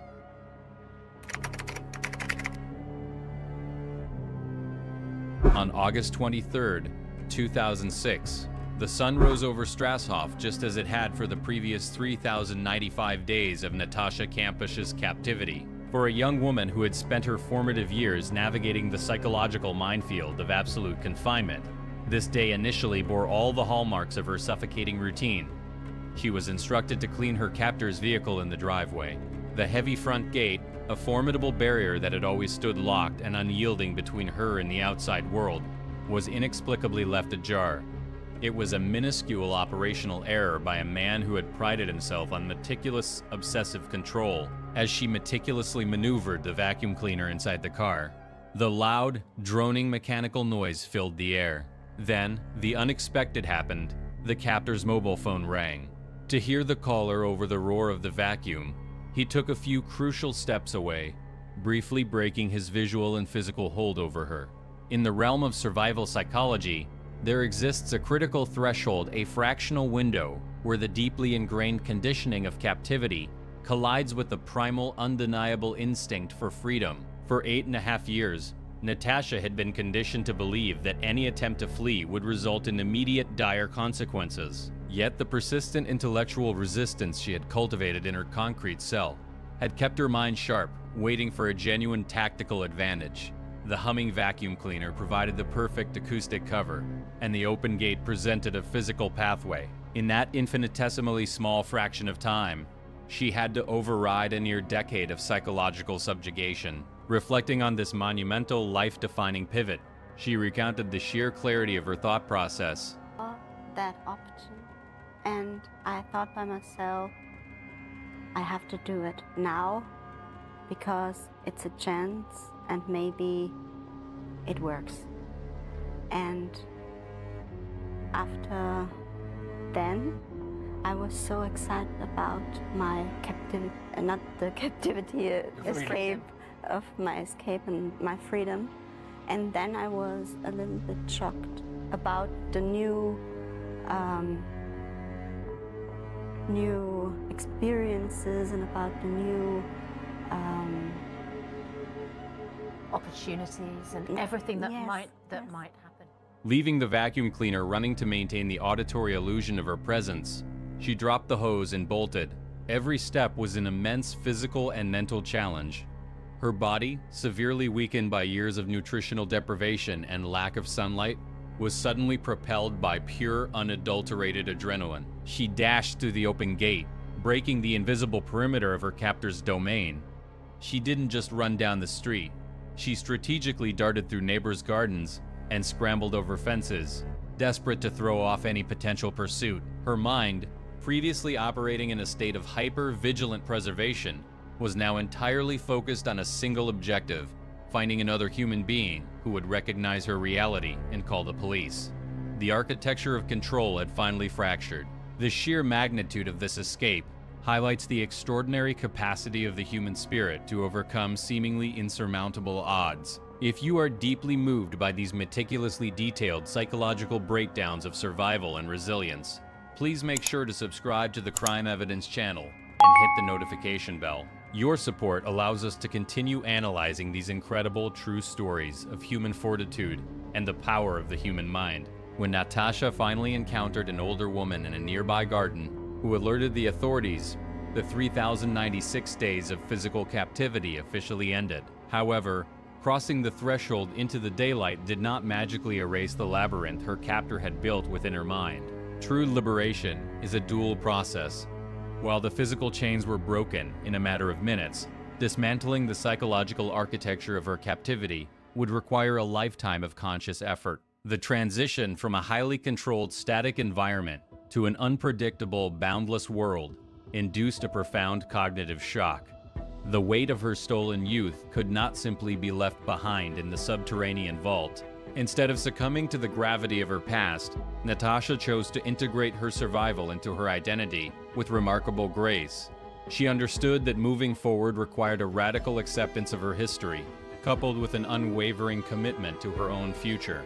She articulated this lifelong psychological endeavor perfectly. That experience, you have to live with it in your head for the rest of your life. But you have to try to look at the positive aspects and look to the future. August 23, 2006, was not merely the day a captive ran away. It was the day a brilliant, resilient survivor successfully executed an 8-year strategic plan to reclaim her life. The 396 day stands as a permanent testament to the fact that while the body can be contained, an unbroken will can never truly be imprisoned.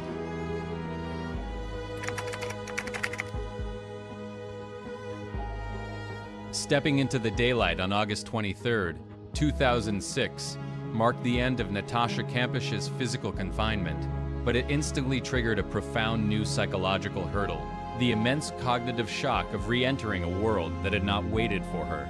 For nearly a decade, her sensory input had been artificially restricted to the hum of a ventilation fan, the static walls of a 5-square-meter concrete vault, and the highly predictable routines dictated by a single individual. Suddenly, she was thrust into an infinite multi-dimensional reality. The sheer volume of visual, auditory, and spatial stimuli was utterly overwhelming. The physical horizon, which had been non-existent for 3,096 days, now stretched out endlessly. This sudden transition from extreme micro-isolation to macro-exposure induced a severe state of sensory overload, demanding a massive cognitive recalibration from a mind that had been forcibly kept in a state of spatial limitation. Beyond the immediate sensory shock, Natasha faced a jarring temporal and developmental disconnect. She had been swallowed by the earth as a 10-year-old child and emerged as an 18-year-old young woman. The world of 1998 had transformed completely by 2006. Society, technology, and culture had advanced at a blistering pace, leaving behind a staggering gap in her social timeline. While her peers had spent those 8 years navigating the natural complexities of adolescence, learning social cues, and gradually stepping into adulthood, Natasha's developmental milestones had been forcefully paused. She was tasked with the monumental psychological burden of bridging this chasm, learning to operate as an adult in a complex modern society while simultaneously processing the delayed grief for the childhood she never got to experience. Tragically, her return to society did not offer the quiet, nurturing sanctuary necessary for such delicate psychological healing. Instead of being granted a peaceful space to navigate her newfound freedom, she was immediately plunged into a second, highly visible form of captivity: the unrelenting glare of global media. Overnight, she became one of the most recognized faces on the planet. For a young woman who had spent years carefully guarding her internal emotions as a survival tactic, having her every word, facial expression, and gesture analyzed under a public microscope was a profound intrusion. The flashing cameras and persistent journalists created a metaphorical panopticon, replacing the singular, controlling gaze of her former captor with the insatiable collective stare of millions. Compounding this intense media scrutiny was the deeply unsettling rise of baseless public rumors. Human psychology often struggles to process profound anomalies without assigning elaborate fictionalized narratives to them. The terrifying reality that a single, seemingly ordinary man acting alone could orchestrate such a prolonged crime completely unnoticed was too uncomfortable for many to digest. Consequently, society projected its own anxieties onto her story, generating wild, unfounded conspiracies that actively questioned the established facts of her ordeal. She found herself in the agonizing, deeply unfair position of having to constantly defend her own lived reality against an invasive and frequently skeptical public. Navigating this chaotic reintegration required a different, yet equally formidable, type of psychological resilience. Escaping the concrete vault was a triumph of intellectual survival, But surviving the profound shock of the real world demanded an extraordinary capacity to establish firm personal boundaries. Despite the overwhelming noise, the glaring lights, and the heavy expectations of society, Natasha slowly but deliberately began to reclaim her narrative. She refused to be broken by the pressures of the modern world, demonstrating that her fierce independence could withstand both the silence of the vault and the deafening roar of the public eye. In the wake of Natasha Kampusch's escape and the subsequent conclusion of the initial police investigation, the Austrian legal system was faced with the complex task of determining appropriate compensation for her stolen years. In an extraordinary and highly publicized turn of events, the court awarded her the legal ownership of the very property in Strasshof where she had been hidden for 3,096 days. To the general public and casual observers, this decision appeared deeply perplexing, and to some, even morbid. Why would anyone willingly bind themselves to the architectural blueprint of their own profound suffering? The media quickly sensationalized the acquisition, attempting to frame it within a tragic or pathological narrative. However, looking through a psychoanalytical lens, her decision to accept the deed to the house was neither an act of twisted nostalgia nor a symptom of unresolved trauma. Instead, holding the keys to that specific property represented the ultimate undeniable reversal of power.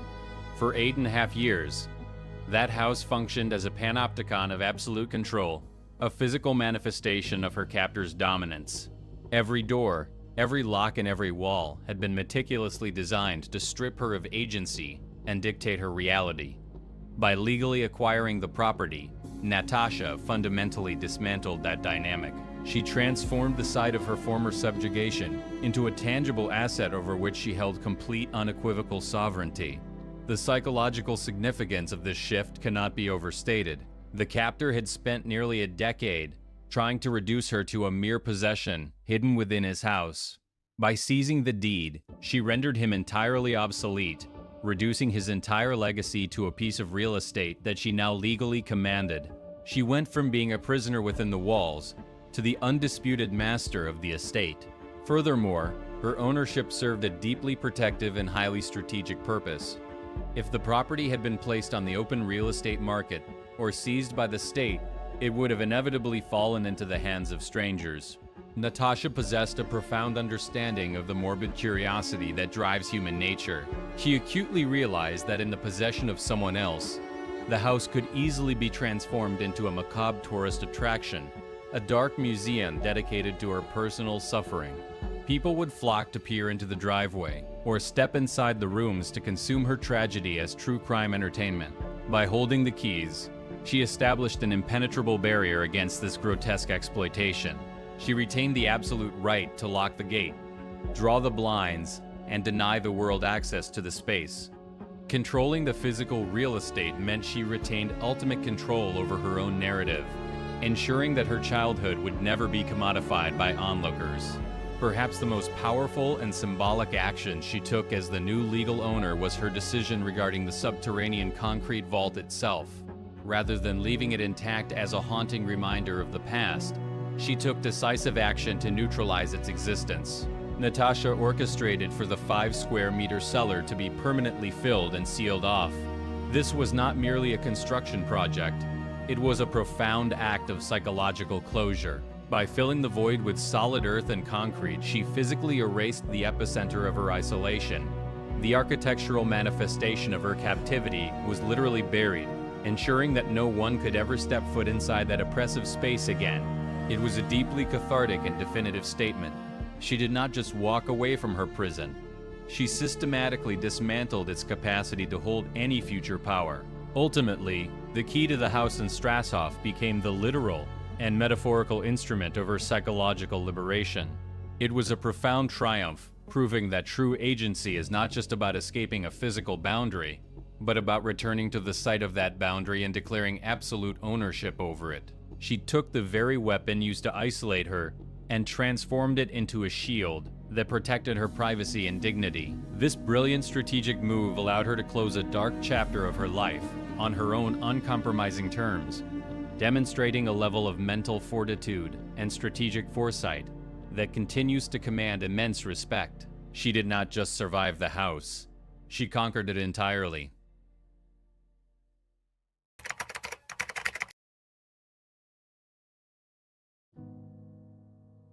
Escaping the concrete vault was a monumental physical victory, but the true testament to Natasha Kampusch's indomitable spirit is how she chose to architect her life in the aftermath of her liberation. Many observers quietly assumed that after losing her entire adolescence to extreme isolation, she would inevitably fade into the background, forever defined and limited by the profound hardship she had endured. Instead, she chose to step fully into the light, transforming a narrative of extreme deprivation into a profound masterclass in human resilience, reinvention, and psychological triumph. Re-entering society required her to bridge a staggering developmental and educational gap.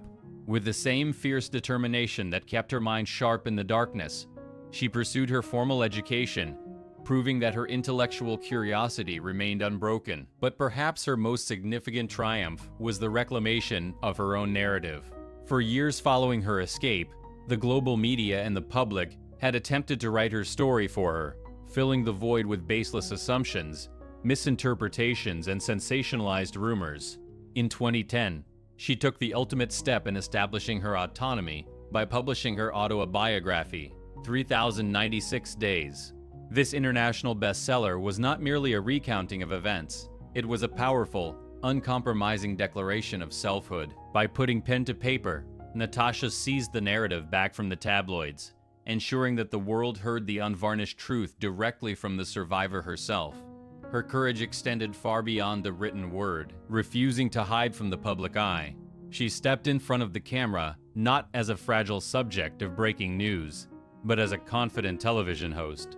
She conducted interviews and engaged with the world on her own terms, demonstrating a remarkable social adaptability. Furthermore, she channeled her profound understanding of confinement and vulnerability into passionate advocacy. Having experienced the crushing weight of captivity firsthand, she became a vocal supporter of animal rights, drawing poignant parallels between her own ordeal and the plight of caged animals. She also dedicated significant time and resources to charitable causes, funding humanitarian projects and advocating for the most vulnerable members of society.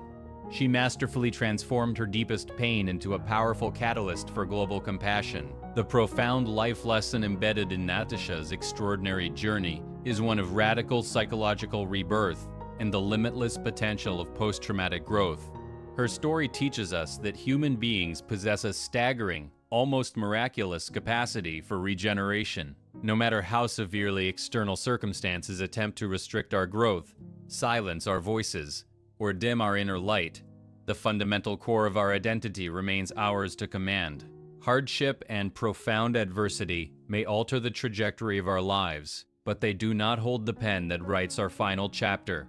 We always retain the sovereign power to choose how we respond, how we heal, and how we rebuild. Natasha teaches us that true freedom is not merely the absence of physical walls, it is the active, daily choice to embrace the future, to pursue knowledge, and to adamantly refuse to be defined by the darkest moments of our past.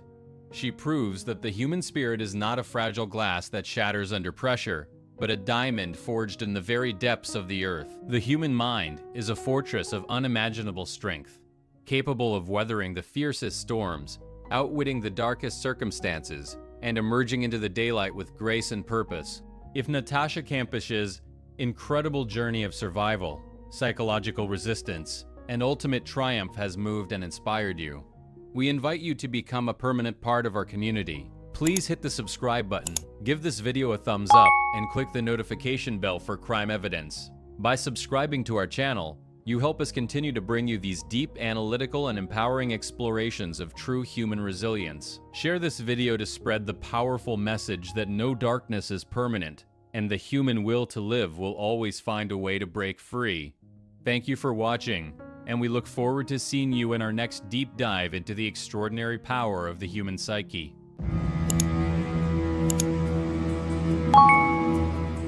A small town in Austria. A family house on a residential street. There she remained for 24 years. Ich habe einmal I went to see this dungeon, this prison for myself once. I went through it and was very glad to be able to leave. In that dark, airless space, Elisabeth Fritzl had 7 children. Her tormentor, her own father, Joseph Fritzl. This is the house that no one knew what to do with. It was here in the cellar that Josef Fritzl kept his daughter Elisabeth captive for 24 years. Now, 5 years after the case first came to light, a decision has been taken to fill the cellar with cement. The work will take up to 2 weeks. For the last time, Josef Fritzl took the long walk to court. He looked every inch someone ready to finally face judgment. This is the face of a man who'd been broken. After the cameras had left, his lawyer told the jury it was the presence of his daughter Elisabeth in court this week that made him change his pleas. In 2008, doctors at a small hospital in Austria received a 19-year-old girl in critical condition. She had no medical history, no identification, and no one could explain how she ended up at their door. The only clue was a handwritten note saying her mother had left her there. But that mother had disappeared without a trace more than 2 decades earlier. As investigators began asking questions, they discovered something far more disturbing than anyone expected, hidden directly beneath a quiet family home. What had been kept secret for 24 years? And how many lives had been affected by the truth no one was ever meant to find?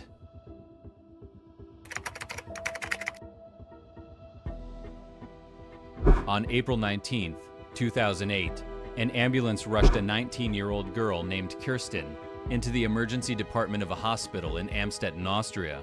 She was suffering from severe seizures and kidney failure. Her condition was critical, and the medical team immediately began working to stabilize her. A short while later, an older man arrived at the hospital. He introduced himself as Josef Fritzl and explained that he had found the girl outside his home. He handed over a handwritten note, claiming it was from the girl's mother. According to the note, the mother had left her daughter there because she could no longer care for her. Joseph spoke calmly and provided basic details, but his story was vague and lacked clear answers to the doctor's questions. The medical staff grew concerned almost immediately. Kirsten had no medical records on file. There was no history of previous treatment, no vaccination records, and no documentation of any existing conditions. When doctors asked Joseph for more information about her background and her mother's whereabouts, his answers became inconsistent. Something about the situation did not feel right. Hospital staff contacted the police. The officers, who arrived quickly, realized that this case was connected to an old missing person report from 1984, the disappearance of a young woman named Elisabeth Fritzl. At the time, authorities had believed she had run away to join a religious group after receiving letters supposedly written by her. Now, 24 years later, that old case was suddenly reopened with new urgency. As the investigation moved forward, police asked Joseph to take them to his home for further checks. He led the officers through the house and down into the basement. They passed through several doors and narrow passages before he finally stopped in front of what appeared to be an ordinary wall. Behind a hidden panel was a reinforced door that only he knew how to open. When the door was unlocked and pushed aside, light from the hallway spilled into the dark space beyond. 3 people stepped out into the light for the first time in many years. A woman in her early 40s and 2 young boys. Their skin was extremely pale, and they blinked against the brightness they had not seen in over 2 decades. The woman was Elisabeth Fritzl. The boys were her sons, Stefan and Felix. Sich denn heute verantworten? Deren Verfahren?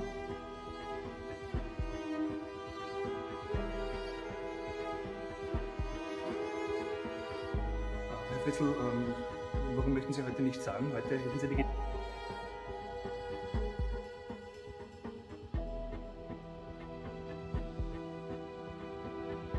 Herr Fritzl, wie hat denn das damals angefangen? Können Sie dazu eine Erklärung abgeben?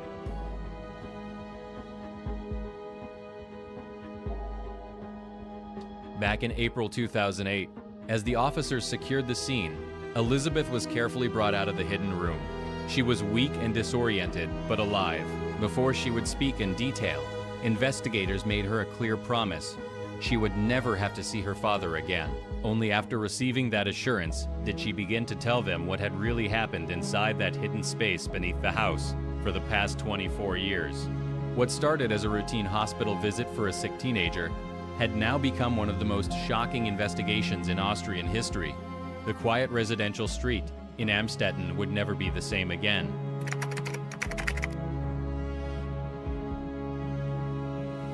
Josef Fritzl was born on April 9, 1935, in the quiet town of Amstetten, Austria. He came into the world as a child born out of wedlock during a period when Europe was heading toward one of its darkest chapters. His early childhood was deeply affected by the events of the Second World War. When he was still very young, his mother was taken away and sent to a concentration camp. Josef was placed in an orphanage where he was told that his mother had died. For a time, he grew up believing he had lost his only parent and had to navigate life without her presence or guidance. After the war ended, his mother returned home. However, the reunion did not bring the comfort or security that many children in similar situations might have hoped for. Instead, she displayed strong and controlling behavior. She enforced strict rules and maintained a tight grip over her son's daily life. Joseph grew up in an environment where personal freedom was limited and discipline was harsh. These early experiences shaped the way he later viewed family relationships and the idea of control within a household. As he became older, Joseph showed a practical interest in technical matters. He studied electrical engineering and eventually worked as a salesman for technical equipment. On the surface, he appeared to be building a stable and respectable life. He was seen as organized, hardworking, and capable. In 1956, he married Rosemary. The couple went on to have 7 children together. From the outside, their family life looked ordinary and stable. Joseph presented himself as a responsible father and provider who could take care of his household. Yet even during these years, subtle signs of his personality began to show. He had a strong desire to know exactly where family members were at all times and preferred to make important decisions for them. While he maintained a calm and composed public image as a successful man with property and a family, those who observed him closely could sense that he wanted a high level of control over certain people in his life. This need for dominance was not always obvious to outsiders, but it existed beneath the surface of his everyday behavior. This contrast between the image he showed the world and the private thoughts he kept hidden would later prove to be one of the most striking aspects of his story. For many years, he successfully balanced the role of a respectable community member with plans that remained completely unknown to those around him. Really quiet, and he makes no appeals. It seems that he is content about it. Prison officials say the 73-year-old man is under a suicide watch and will be taken to a psychiatric ward. He won't be eligible for parole for at least 15 years, and even then, judges and experts would have to sign off on his release. Even years later, during the court proceedings, observers noted how calm and accepting Joseph appeared once the full extent of his actions was brought into the open. It seemed as though the carefully constructed image he had maintained for decades had finally met the reality of what he had done in private. This gap between the man the public thought they knew and the man who had lived a completely different life behind closed doors would become central to understanding the events that followed. In the years leading up to 1984, the Fritzl family appeared from the outside to be a normal and stable household in the town of Amstetten. Joseph Fritzl was seen as a hard-working and responsible man who provided for his wife and children. On the surface, their life followed the usual routines of a typical family in a small Austrian town. Neighbors and acquaintances had little reason to suspect that anything unusual was happening behind closed doors. However, inside the home, Joseph maintained strict control over his children. He was particularly strict with his daughter Elisabeth. He wanted to know her whereabouts at all times and made most of the important decisions regarding her life. This controlling behavior created tension within the family, even though it was not always visible to outsiders. In 1983, when she was 17, Elisabeth decided she could no longer accept the restrictions placed on her. She ran away from home and went to Vienna, where she stayed with a friend. For a short period, she experienced a sense of freedom away from the rules that governed her daily life. However, the police eventually located her and brought her back to Amstetten. When she returned, her father made a clear promise.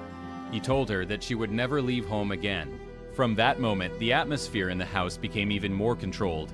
It was around this time that Joseph began making plans to create a separate space beneath the family home. He applied for official permission to carry out construction work in the basement. On the application, he stated that the work was for storage space and a shelter that could be used in case of emergency during the Cold War period. The authorities approved the request without raising any concerns, as such projects were not uncommon at the time. Over the following months, Joseph spent increasing amounts of time working in the basement. He often stayed there for long hours and did not allow his wife to bring him coffee or check on him. Other members of the family were also told to stay away from that part of the house. Gradually, the basement became a private area that only he could access freely. He worked carefully on the structure, installing strong doors and locks that could only be operated from the outside. By the middle of 1984, the system of doors and locks in the basement was nearly complete.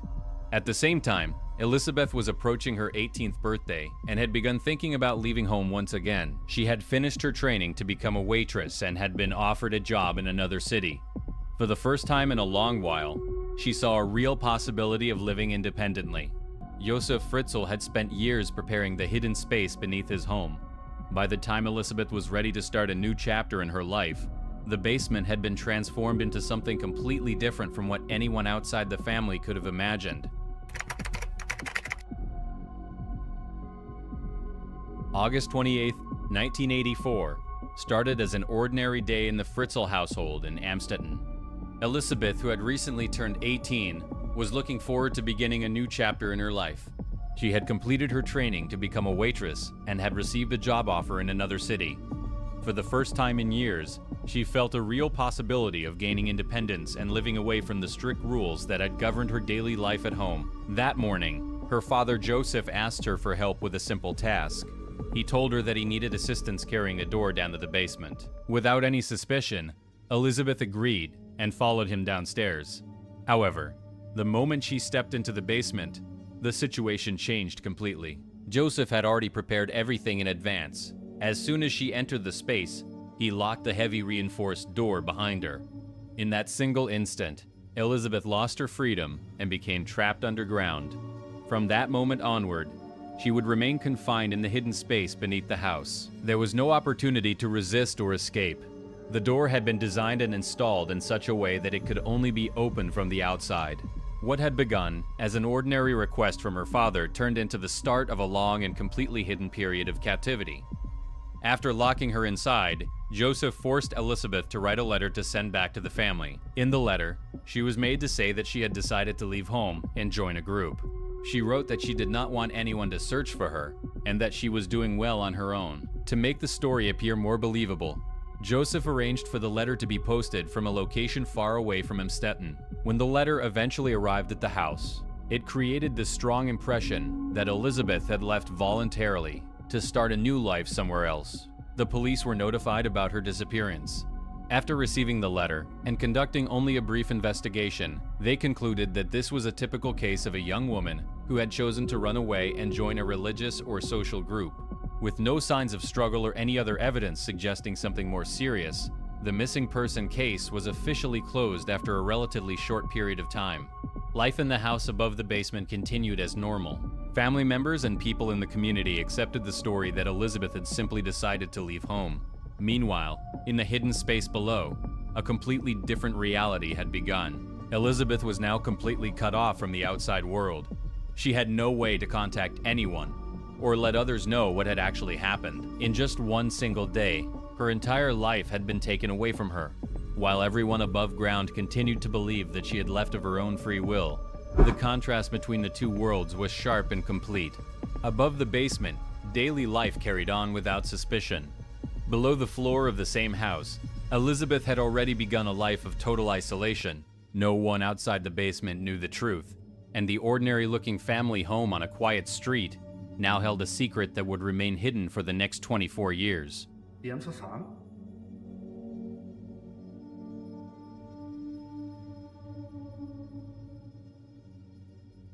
Herr Fritzl, warum möchten Sie heute nichts sagen? Heute hätten Sie die...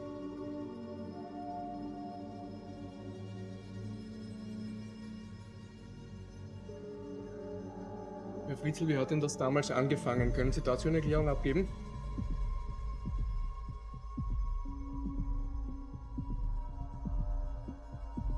What began on that summer day in 1984 would later be recognized as the start of one of the most shocking cases in modern Austrian history. While the world above continued to move forward under the belief that Elizabeth had run away, the reality hidden beneath the house was far more disturbing and remained completely unknown for more than 2 decades.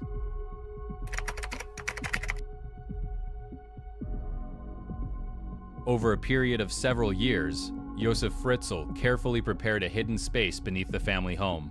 As someone trained in electrical engineering, he took on the design and construction work himself. He did not rush the project. Instead, he worked gradually, making sure every detail was planned and executed according to his own requirements. What began as a request for storage space and a possible shelter eventually turned into something far more complex and secretive. The basement was built with multiple small rooms connected by narrow corridors. The doors were made of reinforced concrete and designed to be extremely difficult to open from the inside. Josef installed an electronic locking system that could only be operated using a specific code or remote device that only he controlled. This meant that once someone was inside, they had no way to leave without his permission. The layout was intentionally confusing, almost like a maze, with rooms leading into one another, in a way that made navigation difficult for anyone unfamiliar with the space. Inside the basement, there was a basic bedroom area, a small space for cooking with simple equipment, a bathroom, and areas used for storage. Josef installed electric lights so the space would not be completely dark. In later years, he also brought in a television and a radio. These were not meant for entertainment, but rather to allow the people inside to receive limited information from the outside world. Even with these additions, the overall environment remained isolated and controlled. Josef made regular trips down to the basement, bringing food, supplies, and other necessary items. At the same time, he maintained strict control over who could enter or approach that part of the house. His wife was not allowed to bring him coffee or check on him while he was working there. Other family members were also told to stay away from the basement area. Over time, the space became completely off limits to everyone except Josef himself. The construction was carried out in stages. He obtained official permission by stating that the work was for storage and a nuclear fallout shelter, which was a common request during the Cold War period. Because he had professional knowledge and connections, he was able to source materials and carry out the work without raising suspicion from neighbors or authorities. The space was quite messy, with all kinds of machine parts lying around and a writing desk. It was a maze of small rooms. It was humid and had an unpleasant smell. As more people eventually came to live in the basement, the original space became too small.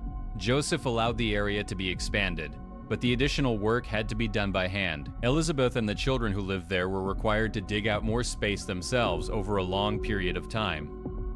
This expansion turned the basement into an even larger and more complicated structure, further separating it from the normal world above. What had started as a private project in the basement gradually became a fully functioning hidden environment. Josef had spent years designing and building a space that allowed him to maintain complete control while keeping everything hidden from the outside world. By the time the system was fully developed, the basement had become a self-contained area that very few people would ever know existed. If you want to hear more detailed stories like this, 1. Make sure to subscribe to the channel and turn on the notification bell so you don't miss any new videos.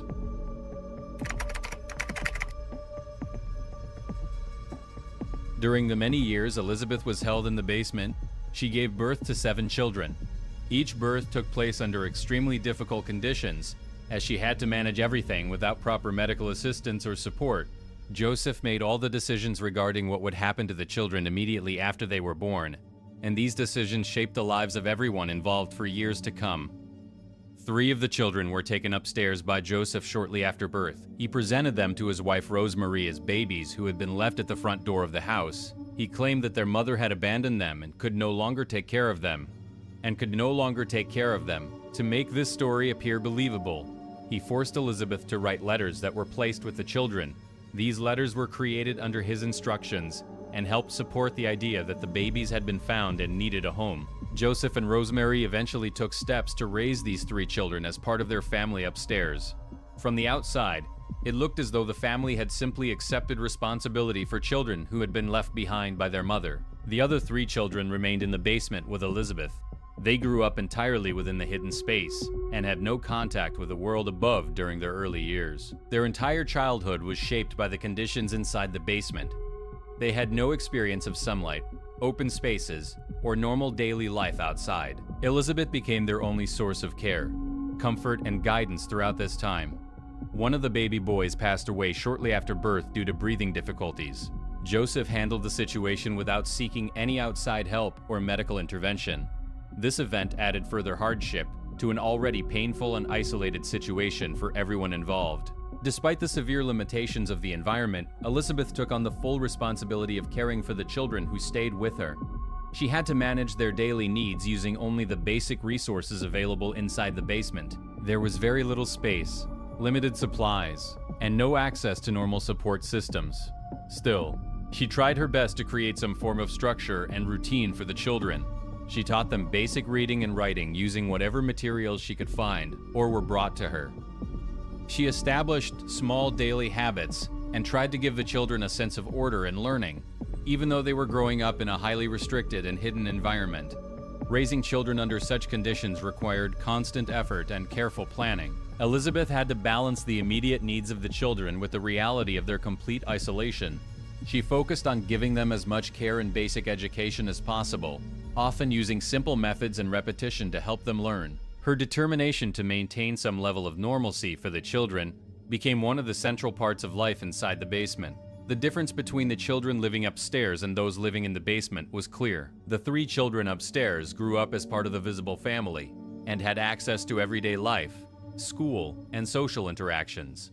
The 3 children downstairs remained completely hidden and had no knowledge of the outside world. Elizabeth carried the emotional and practical weight of both situations at the same time, doing everything within her power to protect and support the children who were with her. And he makes no appeals. It seems that he is content about it. Prison officials say the 73-year-old man is under a suicide watch and will be taken to a psychiatric ward. Elizabeth's consistent efforts to care for her children and provide them with basic education, despite being under complete control and living in isolation, showed a strong determination to give them the best possible foundation she could manage. Even in an environment where every aspect of life was restricted, she focused on maintaining routines, teaching the children, and creating a sense of stability for them. Her actions became one of the few sources of structure and care available to the children who grew up alongside her in the basement. Joseph Fritzl maintained a carefully organized double life for more than 2 decades. On the surface, he appeared to be a normal and responsible man. He was seen as a father, a husband, and the owner of a house in a quiet residential area. He interacted with neighbors, managed his properties, and carried out his daily activities in a way that did not raise suspicion from those around him. From the outside, his life looked ordinary and stable. However, beneath this normal appearance, he exercised complete control over a hidden part of his life. The basement of his house had become a completely separate world that only he could access. He made sure that no one else in the family was allowed to enter that area. He told his wife and children that the basement was his private workspace and that they should not go there. Over time, this rule became accepted within the household, and the basement remained off limits to everyone except Joseph. To further protect the secrecy of the basement, Joseph rented out rooms in his house to many different tenants over the years. While he allowed people to live in parts of the house, he strictly controlled their movements. Tenants were not permitted to go into the garden or near the area above the basement. He created rules and explanations that prevented anyone from getting too close to the hidden space. This allowed him to keep the existence of the basement unknown to the people living under the same roof. Joseph also used frequent business trips as a way to manage his double life. He often traveled to other cities or regions for work, which gave him a believable reason to be away from home for extended periods. During these trips, he could bring back supplies and items needed for the basement without drawing attention. These absences also helped him maintain the appearance of a busy and hardworking man who had legitimate reasons to travel. One of the most important elements in keeping the secret hidden was the system of fake letters and the story about Elizabeth joining a group. For many years, letters were sent to the family claiming that Elizabeth was living with a religious or social group and did not want to be contacted. These letters were carefully managed to keep the story consistent over time. Because the letters continued to arrive from different locations, the explanation remained believable to both the family and the authorities. When social services became involved with the 3 children who had been brought upstairs, they conducted checks on the family. However, Joseph provided explanations that were accepted without deeper investigation. He presented the children as having been left at the door by their mother, and the supporting letters helped make this story appear credible. Social services did not find any clear reasons to suspect that something more serious was happening, partly because Joseph maintained a calm and cooperative appearance during their visits. Through a combination of strict rules at home, controlled access for tenants, frequent travel, and a consistent false story, Joseph was able to keep the existence of the basement and the people inside it hidden from the outside world for 24 years. The surface of his life remained normal and unremarkable, while the reality below stayed completely unknown to almost everyone around him.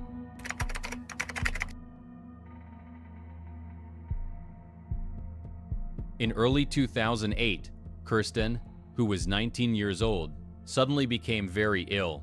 She began suffering from severe seizures, and her condition quickly worsened due to kidney failure. Her health declined rapidly, and it soon became clear that she needed urgent medical care. Joseph had no choice but to take her to the hospital, as her situation had become too serious to ignore. He brought her to the emergency department in Amstetten, where doctors immediately began treating her critical condition. At the hospital, the medical staff quickly noticed several unusual things about Kirsten's case. She had no medical records on file.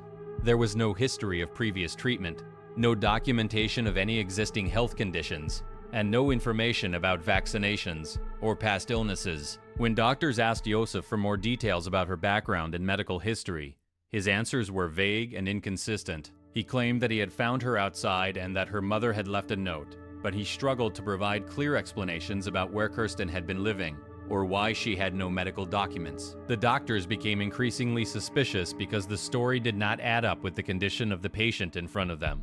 Hospital staff decided to contact the police. When officers arrived and began asking questions, they soon realized that this situation might be connected to an old missing person case from 1984.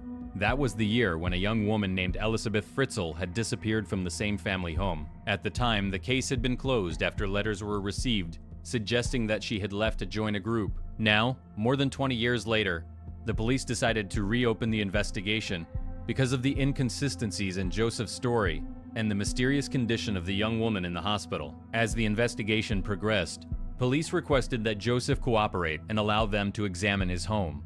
Around the same time, Elisabeth was brought to the hospital to see her daughter. She had been living in the basement for many years and had not seen the outside world during that time.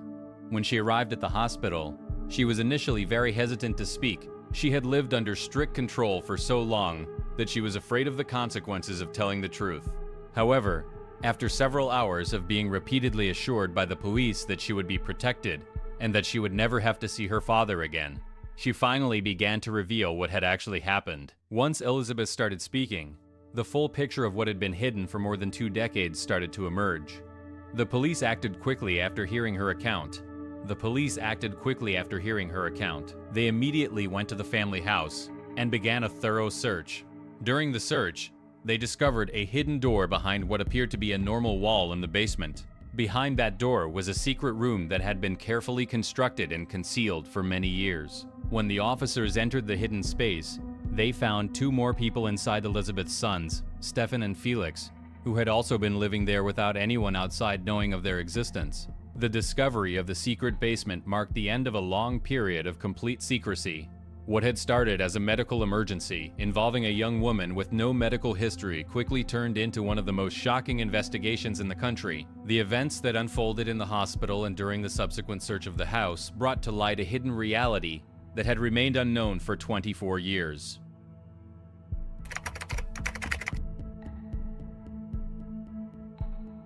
The trial of Joseph Fritzl began in March 2009 at the Regional Court in Streetpulten, Austria. The case had already drawn enormous public attention across the country and beyond, not only because of the shocking nature of the crimes, but also because they had remained hidden for 24 years inside an ordinary family home. The courtroom was filled with journalists, legal observers, and members of the public who had followed the case since the dramatic discovery in 2008. From the very first day, the atmosphere inside the courtroom was heavy and tense. Everyone present understood that this was not an ordinary criminal trial. Josef Fritzl initially took a defensive position. He admitted to some of the charges. His demeanor during the early stages of the trial was relatively composed. He listened to the proceedings and occasionally conferred with his defense lawyer. However, everything changed when the court decided to play the long video recorded testimony that Elizabeth had given to the police and investigators months earlier. The video testimony lasted for many hours. In it, Elizabeth described in detail what her life had been like inside the hidden basement since 1984. She spoke about the conditions she endured, the births of her children, the constant control she lived under, and the psychological pressure of never knowing whether she or her children would ever be free. The impact of watching and hearing this testimony was immediate and visible. After the video was played, Josef Fritzl became noticeably quieter and more withdrawn. He no longer challenged the prosecution's narrative with the same energy. Observers in the courtroom noted that he appeared to shrink into himself, often staring at the floor or avoiding eye contact with anyone present. The long and detailed account from his daughter seemed to remove whatever remaining defense he had prepared. The prosecution presented a wide range of evidence during the trial. This included police reports from the search of the house, forensic analysis of the hidden basement, medical examinations of Elizabeth and the children, and statements from witnesses who had interacted with the family over the years. The court also heard details about how the basement had been constructed over many years and how Josef had managed to keep its existence secret from his wife, his other children, tenants, and social services. One of the most difficult parts of the evidence concerned the child who had died shortly after birth. The prosecution argued that the infant could have survived with proper medical care, and that Josef's decision not to seek help amounted to murder by neglect. After several days of hearings and careful consideration of all the evidence, the court delivered its final verdict. Josef Fritzl was found guilty on every charge brought against him. These included false imprisonment, coercion. The judge sentenced him to life imprisonment.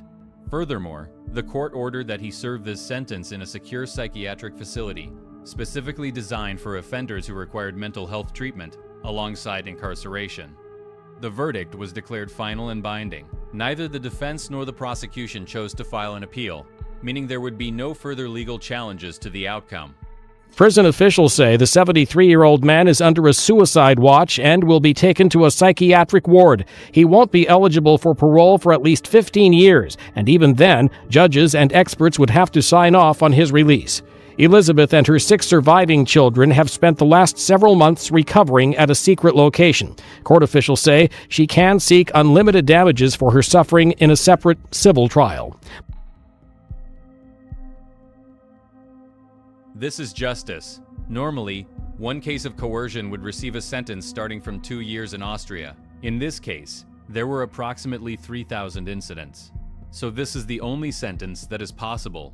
Following the sentencing, Josef was immediately taken into custody and transferred to begin serving his life sentence in the psychiatric facility. At the same time, a very different process began for Elizabeth and her 6 surviving children.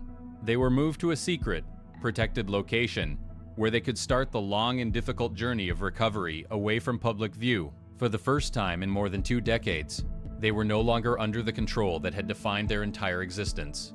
While the trial had brought a legal conclusion to one of the most disturbing cases in recent European history, the personal process of healing, rebuilding trust, and learning how to live in freedom was only beginning for Elizabeth and her children. The verdict marked the end of a long period of hidden suffering, but it also opened the door to a new and uncertain chapter for those who had survived it.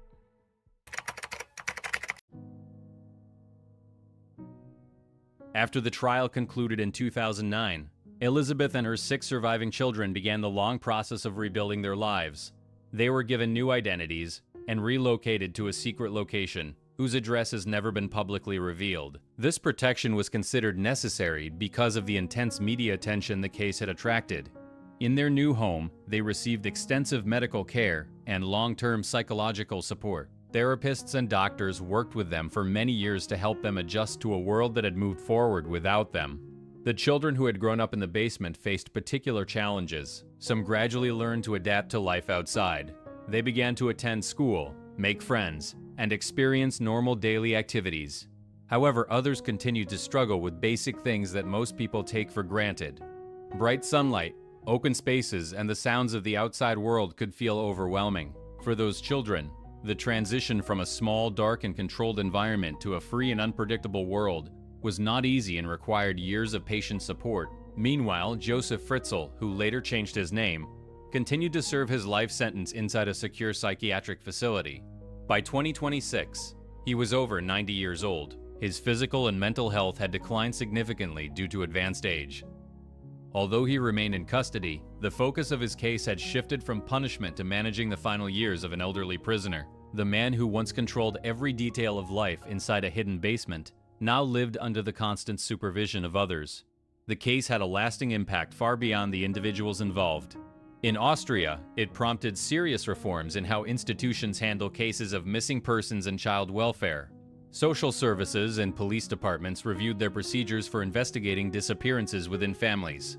New guidelines were introduced to ensure that reports of missing children or vulnerable adults receive more thorough follow-up, even when initial explanations appear reasonable. Training programs for social workers and law enforcement were updated to help them recognize warning signs that might be hidden behind a seemingly normal family situation. The case also sparked wider public discussions about domestic control, the importance of listening to children, and the responsibility of communities to notice when something feels wrong. Perhaps the most important legacy of this case lies in the quiet lessons it left behind.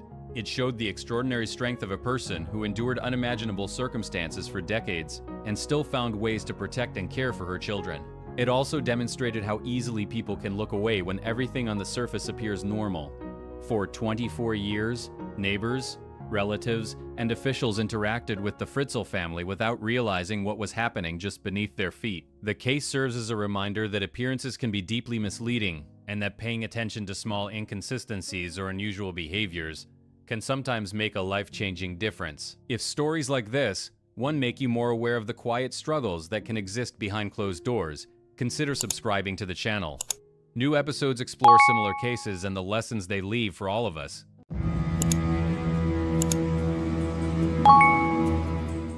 Will you do a dance? Yeah. Alright. Dance it up, baby. Woo!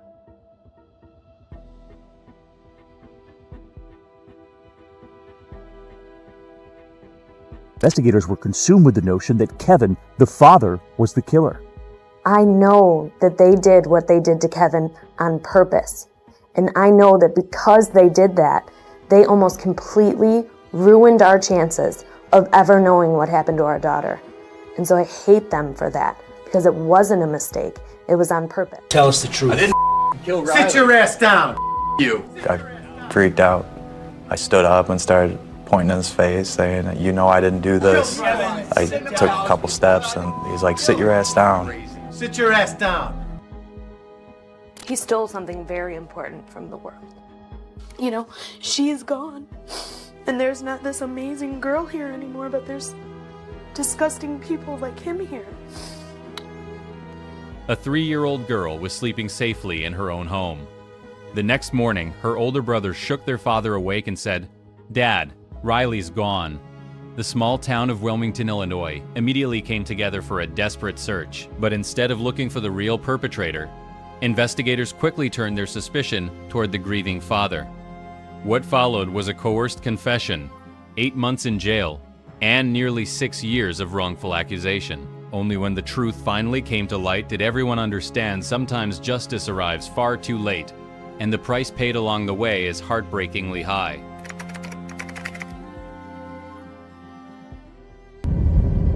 In the quiet, close-knit town of Wilmington, Illinois, everyone knew their neighbors. It was the kind of small American community where people waved from their porches, children played freely in front yards, and families looked out for one another. Among them lived Kevin and Melissa Fox, a couple who had been high school sweethearts. They met after a volleyball game when Melissa asked Kevin out on a date. From there, their story unfolded like many young love stories in small towns' high school dances, homecoming, and eventually building a life together. Kevin worked a steady union job as a painter. He was known around town as a hard-working, down-to-earth man. But those who knew him best described him first and foremost as a devoted father. He had 2 children, Tyler, who was 6, and Riley, who had just turned 3.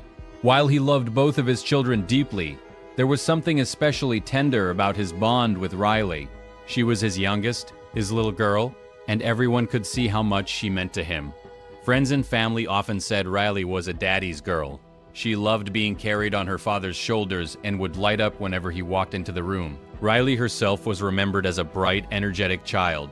She had perfect dark hair and a round, cheerful face that could brighten any space. She was spunky and full of life, always running around. Full of curiosity, yet she could also be sweet and gentle. She loved dressing up like a little princess, having her nails painted, and playing outside. To those who knew her, she was simply a sweetheart, funny, silly, and full of joy. By the summer of 2004, the Fox family seemed to be living a simple, happy life. But everything changed during the weekend of June 5th and 6th. That Saturday, Melissa left early in the morning to take part in a charity walk for breast cancer in Chicago. It was something she had been looking forward to, a chance to spend time with friends while supporting a meaningful cause. Kevin stayed behind in Wilmington with the children. He had plans to attend a concert with his brother Tony that evening. Before heading out, he dropped Tyler and Riley off at their grandmother's house so they could be looked after while he was away. The night grew late. After the concert and a quick bite to eat, Kevin drove back to pick up his children. It was already past midnight when he arrived at his mother-in-law's home. By the time they reached their own house, both kids were tired. The beds weren't freshly made, so Kevin decided it would be easier to let them sleep in the living room.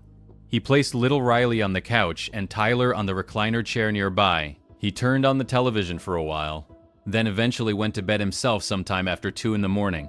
The house was quiet. Everything seemed normal. The next morning, Sunday, June 6th, Tyler woke up first. He looked over at the couch where his little sister had been sleeping and realized she was no longer there. Confused, he went to his father's room. 1 a.m., he picks the kids up, brings them home. It's late, so he puts them down in the living room. Because their beds weren't made, he places Tyler in a chair with an ottoman, and he puts Riley on the couch. Watched TV, went outside and got my smokes. Had a cigarette on the porch. He remembers looking around and not seeing anyone out on the streets. It was just dead quiet. And then I went to bed myself. You went to bed, the kids were sleeping in the living room. Yes. And what's the next thing that you remember? Tyler waking me up and said that Riley was gone.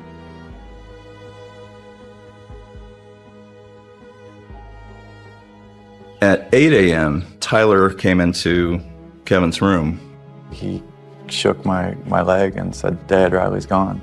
And it really didn't sink in at first. He gets up. He starts looking frantically all over the house. He thinks that she may be hiding somewhere. He looks in closets. He runs outside. And he calls the neighbor's house. It was a complete mystery. Nobody had any explanation for where she could have gone, where she would be. So then Kevin sat up immediately. At first, he thought Riley might be hiding somewhere in the house playing a game, perhaps. He called her name as he searched the living room, checked behind furniture, and looked inside closets. When he couldn't find her, a sense of unease began to grow. He stepped outside and called for her in the yard. Still nothing. Minutes passed. Kevin's worry turned into panic. He checked with a few neighbors, asking if they had seen Riley. No one had. The front door had been left slightly open, something Kevin was certain he had locked the night before. The back door lock had been broken for some time, but he hadn't thought much of it until now. After searching for nearly 40 minutes, Kevin finally picked up the phone and called the Wilmington Police Department. Yeah, I was wondering if you'd send an officer over here. My name's Kevin 5. I woke up this morning and my daughter's nowhere to be found. How old is she? 3. You're kidding me? No. Taking up on your 3-year-old daughter? No. What began as a confusing morning quickly turned into every parent's worst nightmare. Within hours, the entire town would come together in a desperate search for the missing little girl. But no one could have imagined how the investigation would soon take a devastating turn, one that would shatter the Fox family and test their faith in the very system meant to protect them. News travels fast in a small town like Wilmington. Within minutes of Kevin's call to the police, word began to spread that 3-year-old Riley Fox was missing. Neighbors who had known the Fox family for years immediately dropped what they were doing. Some grabbed flashlights and jackets, while others called relatives and friends. By mid-morning, dozens of people had already gathered near the Fox home, ready to help in any way they could. What started as a concerned search by a few neighbors quickly grew into a large-scale effort involving hundreds of volunteers. People from all across Wilmington, friends, relatives, church members, and complete strangers joined the search. They spread out across the areas surrounding the house, paying special attention to the nearby woods and the creek that ran through Forsyth Woods. Some searched on foot, carefully checking every bush and clearing. Others rode ATVs, covering larger stretches of land more quickly. Makeshift command posts were set up with tables, tents, and supplies. Volunteers brought water, snacks, and extra flashlights, determined to stay as long as it took. The atmosphere was a mixture of urgency and quiet hope. No one wanted to believe that something terrible had happened to the little girl. Many volunteers kept telling each other that Riley was probably just hiding somewhere or had wandered off and gotten lost. Parents who joined the search held on to the thought that their own children could have been in the same situation, and they searched with extra determination. While the town mobilized on the ground, Melissa Fox was still in Chicago. She had been enjoying the charity walk with her friends when she received the call from Kevin. His voice sounded panicked and unlike anything she had ever heard before. He told her that Riley was missing. Melissa immediately left the event and rushed back home, her heart pounding the entire way. By the time she arrived in Wilmington, the scene outside her house was overwhelming. Dozens of cars lined the street. Volunteers were coming and going, and the air was filled with a sense of collective worry. Melissa stepped out of the car and was met with the sight of her community people she had known for years, working tirelessly to find her daughter. She later recalled how deeply moved she was by their response. Everybody was so supportive. I mean, I can't thank everyone enough. It was really unbelievable. We're a town that comes together in happiness and sadness. Throughout the day, the search continued without pause. Police officers coordinated with volunteers, assigning different sections of the woods and surrounding fields. Search parties moved methodically, calling Riley's name and checking every possible hiding spot. Some volunteers brought their dogs, hoping the animals might pick up a scent. Others focused on the creek area, worried that the little girl might have wandered too close to the water. Despite the growing number of searchers, there were still no clear leads. No one had seen Riley after she went to sleep the night before. There were no immediate signs of forced entry at the house, and no one reported seeing anything unusual in the neighborhood during the early morning hours. The lack of obvious clues only added to the tension. As the hours passed, the mood among the volunteers began to shift. The initial hope that Riley had simply wandered off started to fade, replaced by a growing sense of dread. Still, the people of Wilmington refused to give up. They kept searching, kept hoping, and kept supporting the Fox family in every way they could. For a small town that prided itself on looking after its own, this was more than just a search, it was a community fighting to bring one of its youngest members home safely. By late afternoon, the search had expanded even further. More volunteers arrived, and the coordination between police and civilians became more organized. Yet beneath the surface of determined action, a quiet fear was beginning to take hold. No one wanted to say it out loud, but everyone understood that, with each passing hour, the chances of finding Riley safe were growing smaller. The search for Riley Fox went on for hours without any sign of the little girl. Volunteers and police officers worked together under the summer sun, spreading out across the areas surrounding the Fox home.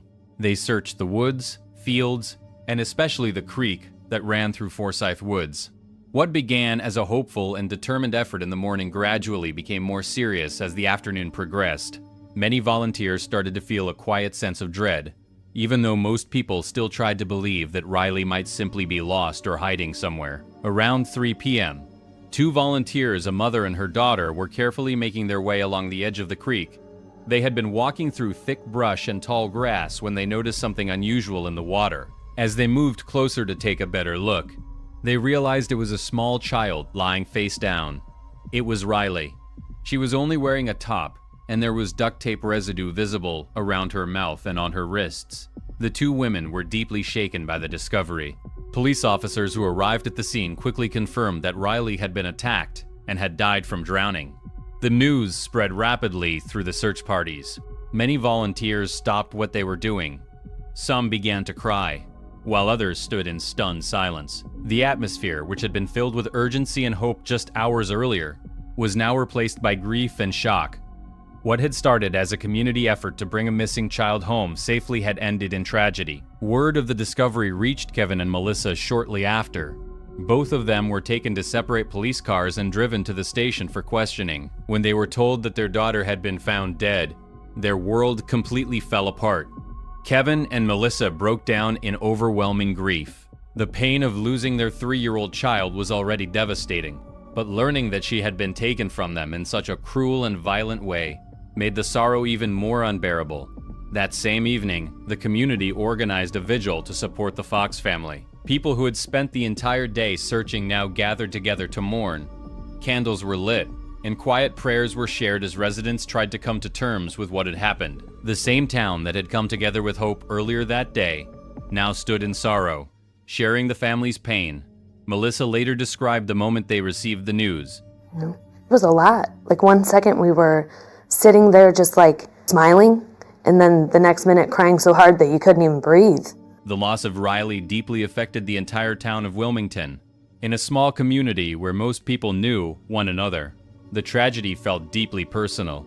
Many residents had joined the search with genuine hope of finding Riley alive, and the sudden, heartbreaking outcome left them struggling to understand how something so terrible could happen in their town.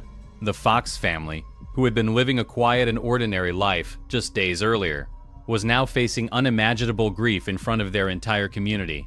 As night fell over Wilmington, the reality of Riley's death began to settle in. The search that had brought so many people together had ended in a way no one had wanted to imagine. Riley was gone, and the town that once felt safe would never be quite the same again. After Riley's body was found, the direction of the investigation changed quickly. Instead of continuing to search for an unknown suspect from outside the home, Will County detectives began focusing their attention on Kevin Fox. From their point of view, there were no clear signs of forced entry into the house. The front door had been found slightly open on the morning Riley disappeared, and although the back door lock had been broken for some time, investigators treated these details as suspicious. To them, the lack of obvious evidence of an intruder suggested that someone inside the home might have been involved. The pressure on the family started almost immediately. Just after Riley's funeral, which drew thousands of people from the community, police approached Melissa and directly asked her if she thought Kevin could have been responsible for their daughter's death. The question came as a shock to Melissa, who strongly rejected the idea. Still, the fact that detectives raised this possibility so soon after the funeral showed where their suspicions were heading. Investigators also expressed a strong interest in speaking with 6-year-old Tyler. They believed that as the first person to notice Riley was missing, he might hold important information. Detectives wanted to interview him in hopes of jogging his memory about what happened that night. While they presented it as a necessary step, the idea of questioning such a young child so soon after losing his sister added another layer of stress for the already grieving family. Where was Riley? On the couch. How did she get on the couch? The interviewer continued to ask him about where the father was, where Kevin was, to the point where he became upset. Sobbing, crying. He was visibly shaken. He pulls the hood of his sweatshirt over his face. He curls up in his chair. Did you take Riley outside? Did you see Dad carry her out just for a little bit? It's okay if you did. Did you see Dad take her out for just a little bit? Was he carrying her?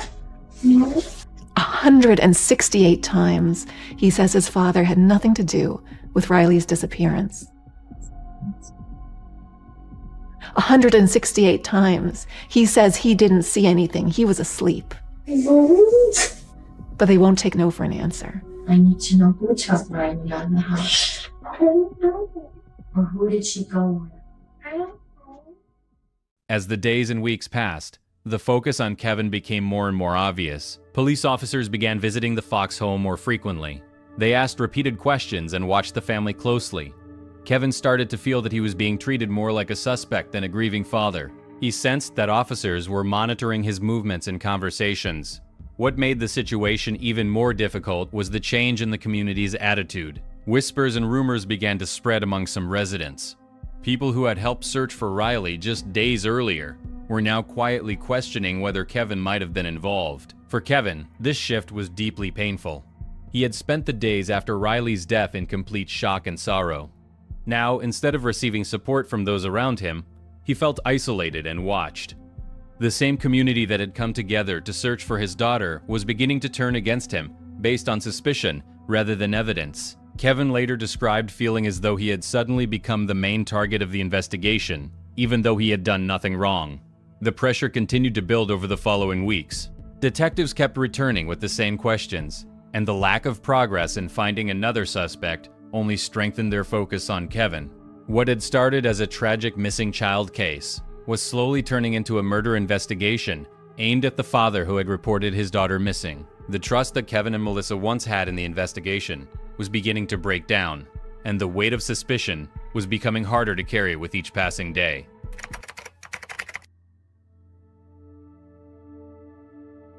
After nearly 5 months of mounting pressure and suspicion, Kevin Fox was finally brought in for formal questioning. What followed was one of the most critical and damaging moments in the entire case. On October 26, 2004, Kevin was taken into an interrogation room where he would remain for the next 14 hours. The session was not fully recorded, leaving much of what happened open to dispute later on. From the beginning, the atmosphere was intense. Detectives applied heavy psychological pressure on Kevin. They repeatedly told him that they knew he was responsible for Riley's death.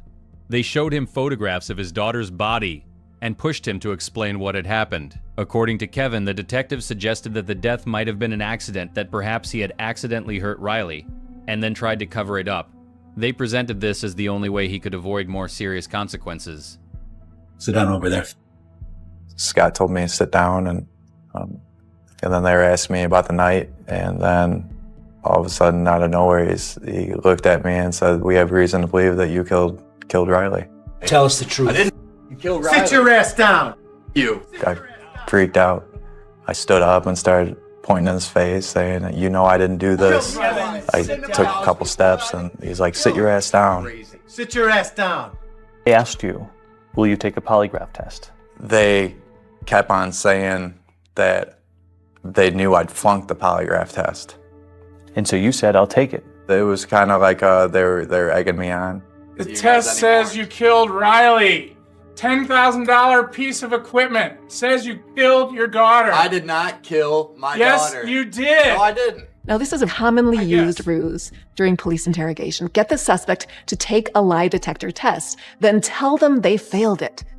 As part of that process of breaking them down, of making them feel hopeless. I was just shocked. I couldn't have failed it. That's when things really get intense. The police bring Melissa into Kevin. Kevin failed the test. Means he killed your daughter. Kevin later described feeling completely trapped during those long hours.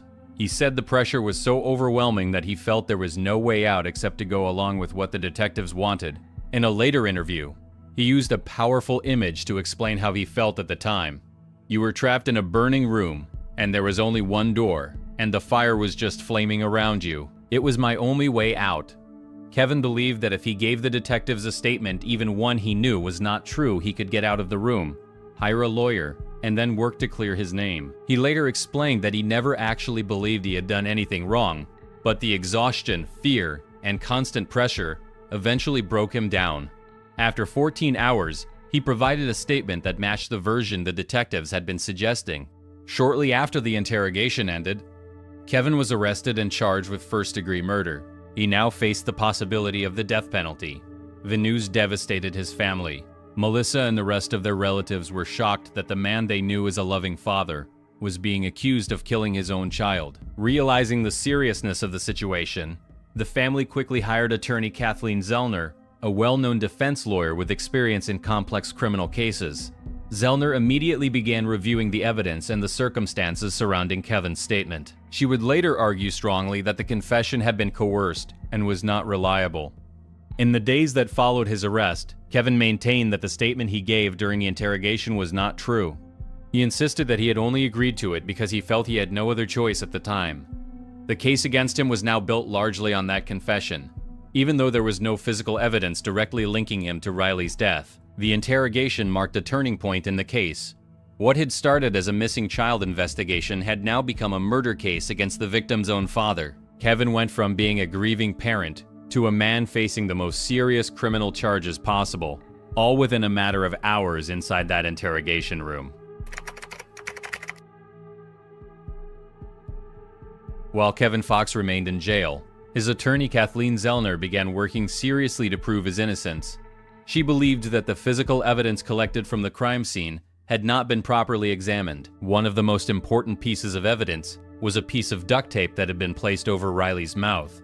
Earlier testing on a saliva sample found on that tape had been inconclusive because of the limitations of the technology available at the time. Zellner requested more advanced DNA testing using newer and more accurate methods. The new tests were sent to a private laboratory with better equipment. When the results finally came back, they delivered a clear answer. The DNA found on the duct tape did not belong to Kevin.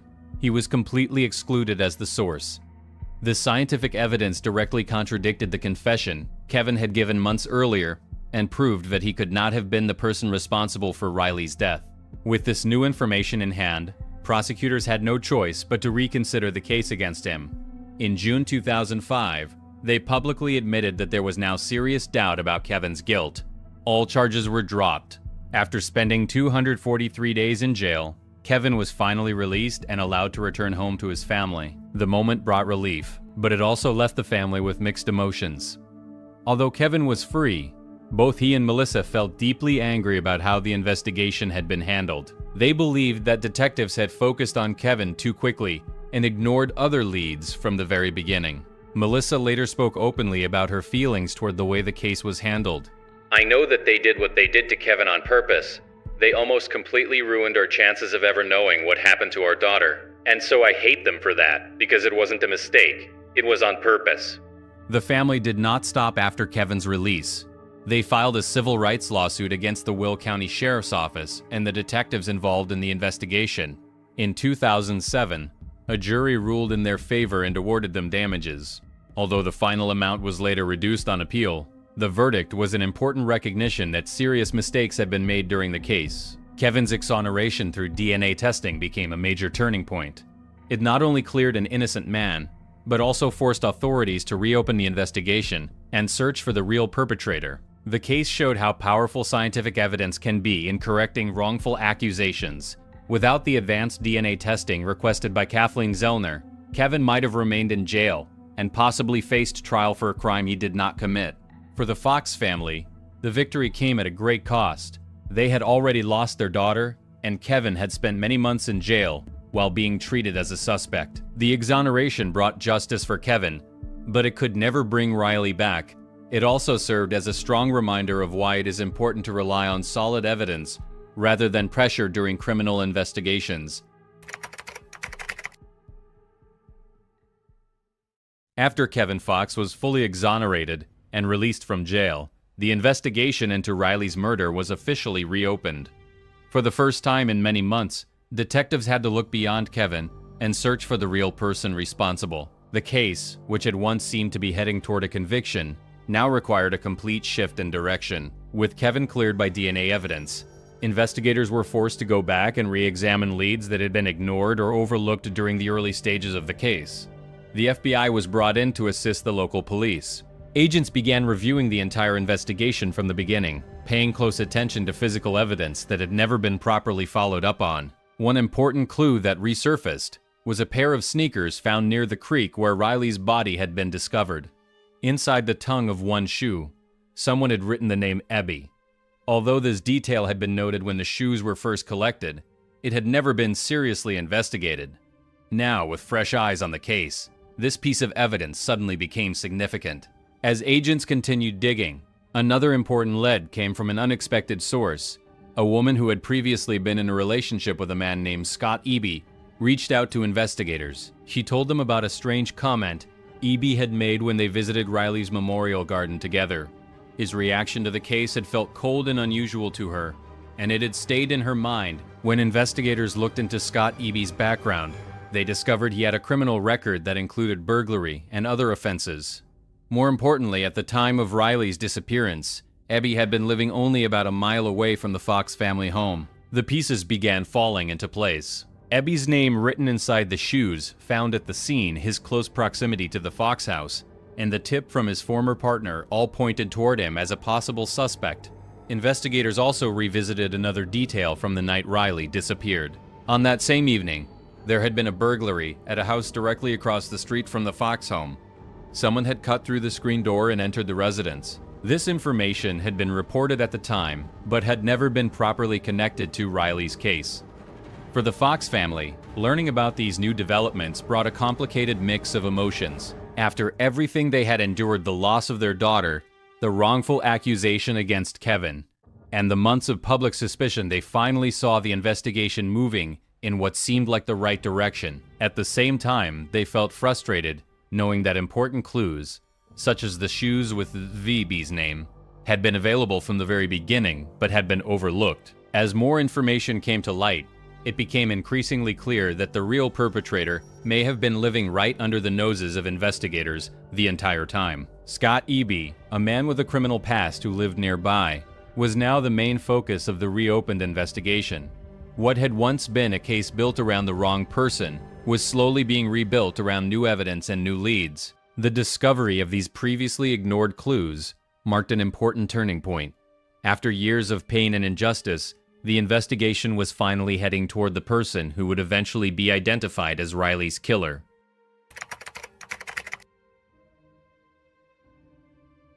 After the new leads pointed strongly towards Scott Eby, investigators moved quickly to bring him in for questioning. Once in custody, Eby eventually confessed to his involvement in Riley's death. He admitted that on the night of June 5, 2004, he had been breaking into homes in the Wilmington area. According to his statement, he first burglarized a house across the street from the Fox family before making his way to their home. Eby told investigators that he entered the Fox house through the back door, which had a broken lock. Once inside, he encountered Riley sleeping in the living room.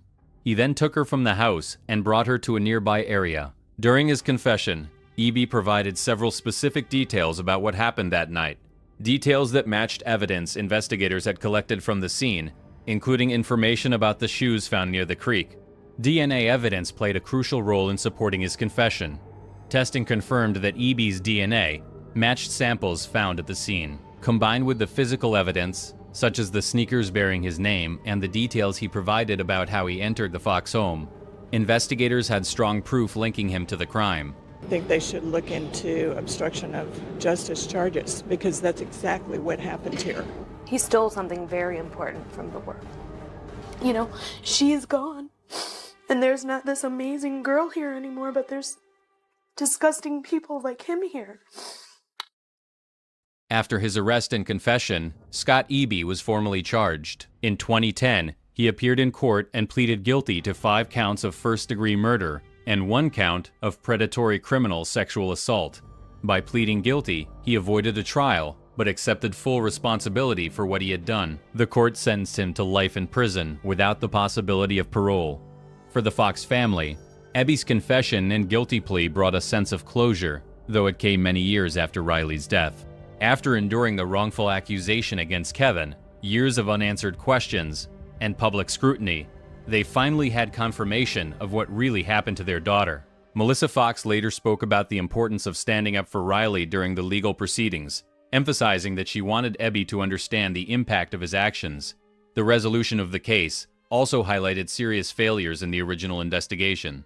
Important evidence, such as the shoes with Eby's name written inside, had been available from the very beginning but had been overlooked while investigators focused on Kevin. Eby's confession and the matching evidence finally brought the truth to light and corrected the course of the case. Although justice had been delayed for nearly 6 years, Scott Eby's guilty plea and life sentence without parole ensured that he would spend the rest of his life in prison for what he had done.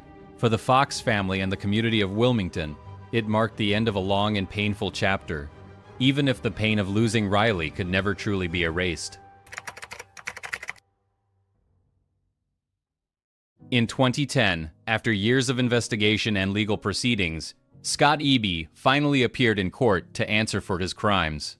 Having already pleaded guilty to the charges connected to Riley Fox's murder, he was sentenced to life in prison without the possibility of parole. The sentencing hearing marked the official conclusion of a case that had lasted nearly 6 years. For the Fox family, this moment was filled with a complicated mix of emotions: relief that the person responsible had finally been held accountable, but also deep sadness over how long it had taken to reach this point. During the hearing, Melissa Fox chose to speak directly to the court. In her statement, she emphasized the importance of standing up for her daughter. She made it clear that she was there, not only to witness justice being served, but also to ensure that Ebby understood the lasting pain his actions had caused. Her words carried both strength and sorrow. After everything the family had been through losing Riley, watching Kevin be wrongfully accused, and fighting for the truth, Melissa used this opportunity to speak on behalf of her daughter, one final time in a legal setting. The sentencing brought a sense of closure, but it also served as a painful reminder of how delayed justice had been. Nearly 6 years had passed since Riley's death in June 2004. During that time, Kevin Fox had been arrested, charged with first-degree murder, and spent 243 days in jail. The family had faced intense public suspicion and endured the emotional trauma of losing their child while also having to defend Kevin's innocence. Only after advanced DNA testing and a reopened investigation was the truth finally brought to light. For the Fox family, EB's guilty plea and life sentence also represented an official recognition that Kevin had been completely innocent from the very beginning. After years of being treated as the prime suspect, Kevin finally received formal acknowledgement that he had nothing to do with his daughter's death. While this validation was important, it came far too late, and at a great personal cost. The family had already suffered the devastating loss of Riley and the damage caused by a flawed and misguided investigation. The long delay in reaching justice left many unanswered questions about how the case had been handled in its early stages. Important evidence had been overlooked, and investigators had focused almost entirely on Kevin, while the real perpetrator remained free. The Fox family had been forced to fight on two fronts, grieving the loss of their daughter while also working to clear Kevin's name. By the time EB was sentenced, the emotional and psychological toll on the family had already become permanent. Although Scott EB would never be free again, his life sentence could not undo the years of suffering the Fox family had endured. It did, however, bring an end to the legal process and confirmed what they had always known, that Kevin was innocent, and that the person truly responsible for Riley's death had finally been brought to justice.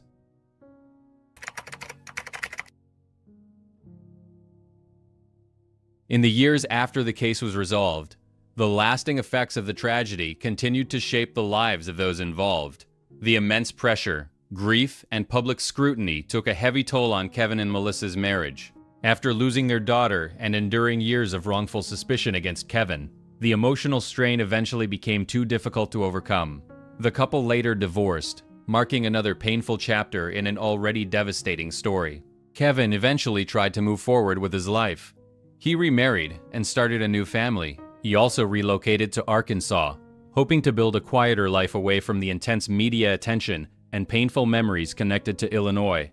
Despite his efforts to start over, the trauma of losing Riley and being wrongfully imprisoned never completely faded. In March 2023, Kevin Fox passed away at the age of 46 following a head-on car accident in Arkansas. That same year, Scott EB also died while serving his life sentence in prison. With both Kevin and the man convicted of Riley's murder gone, the case that had once captured widespread attention finally came to a quiet close. For the Fox family, these events represented the final pages of a long and painful journey that had already taken so much from them. Looking back at the entire case, several important lessons emerge. One of the most significant is the critical importance of scientific evidence, especially DNA testing. It was advanced DNA analysis that ultimately proved Kevin's innocence and redirected the investigation toward the real perpetrator. Without this technology, an innocent man might have remained in jail or even been wrongfully convicted.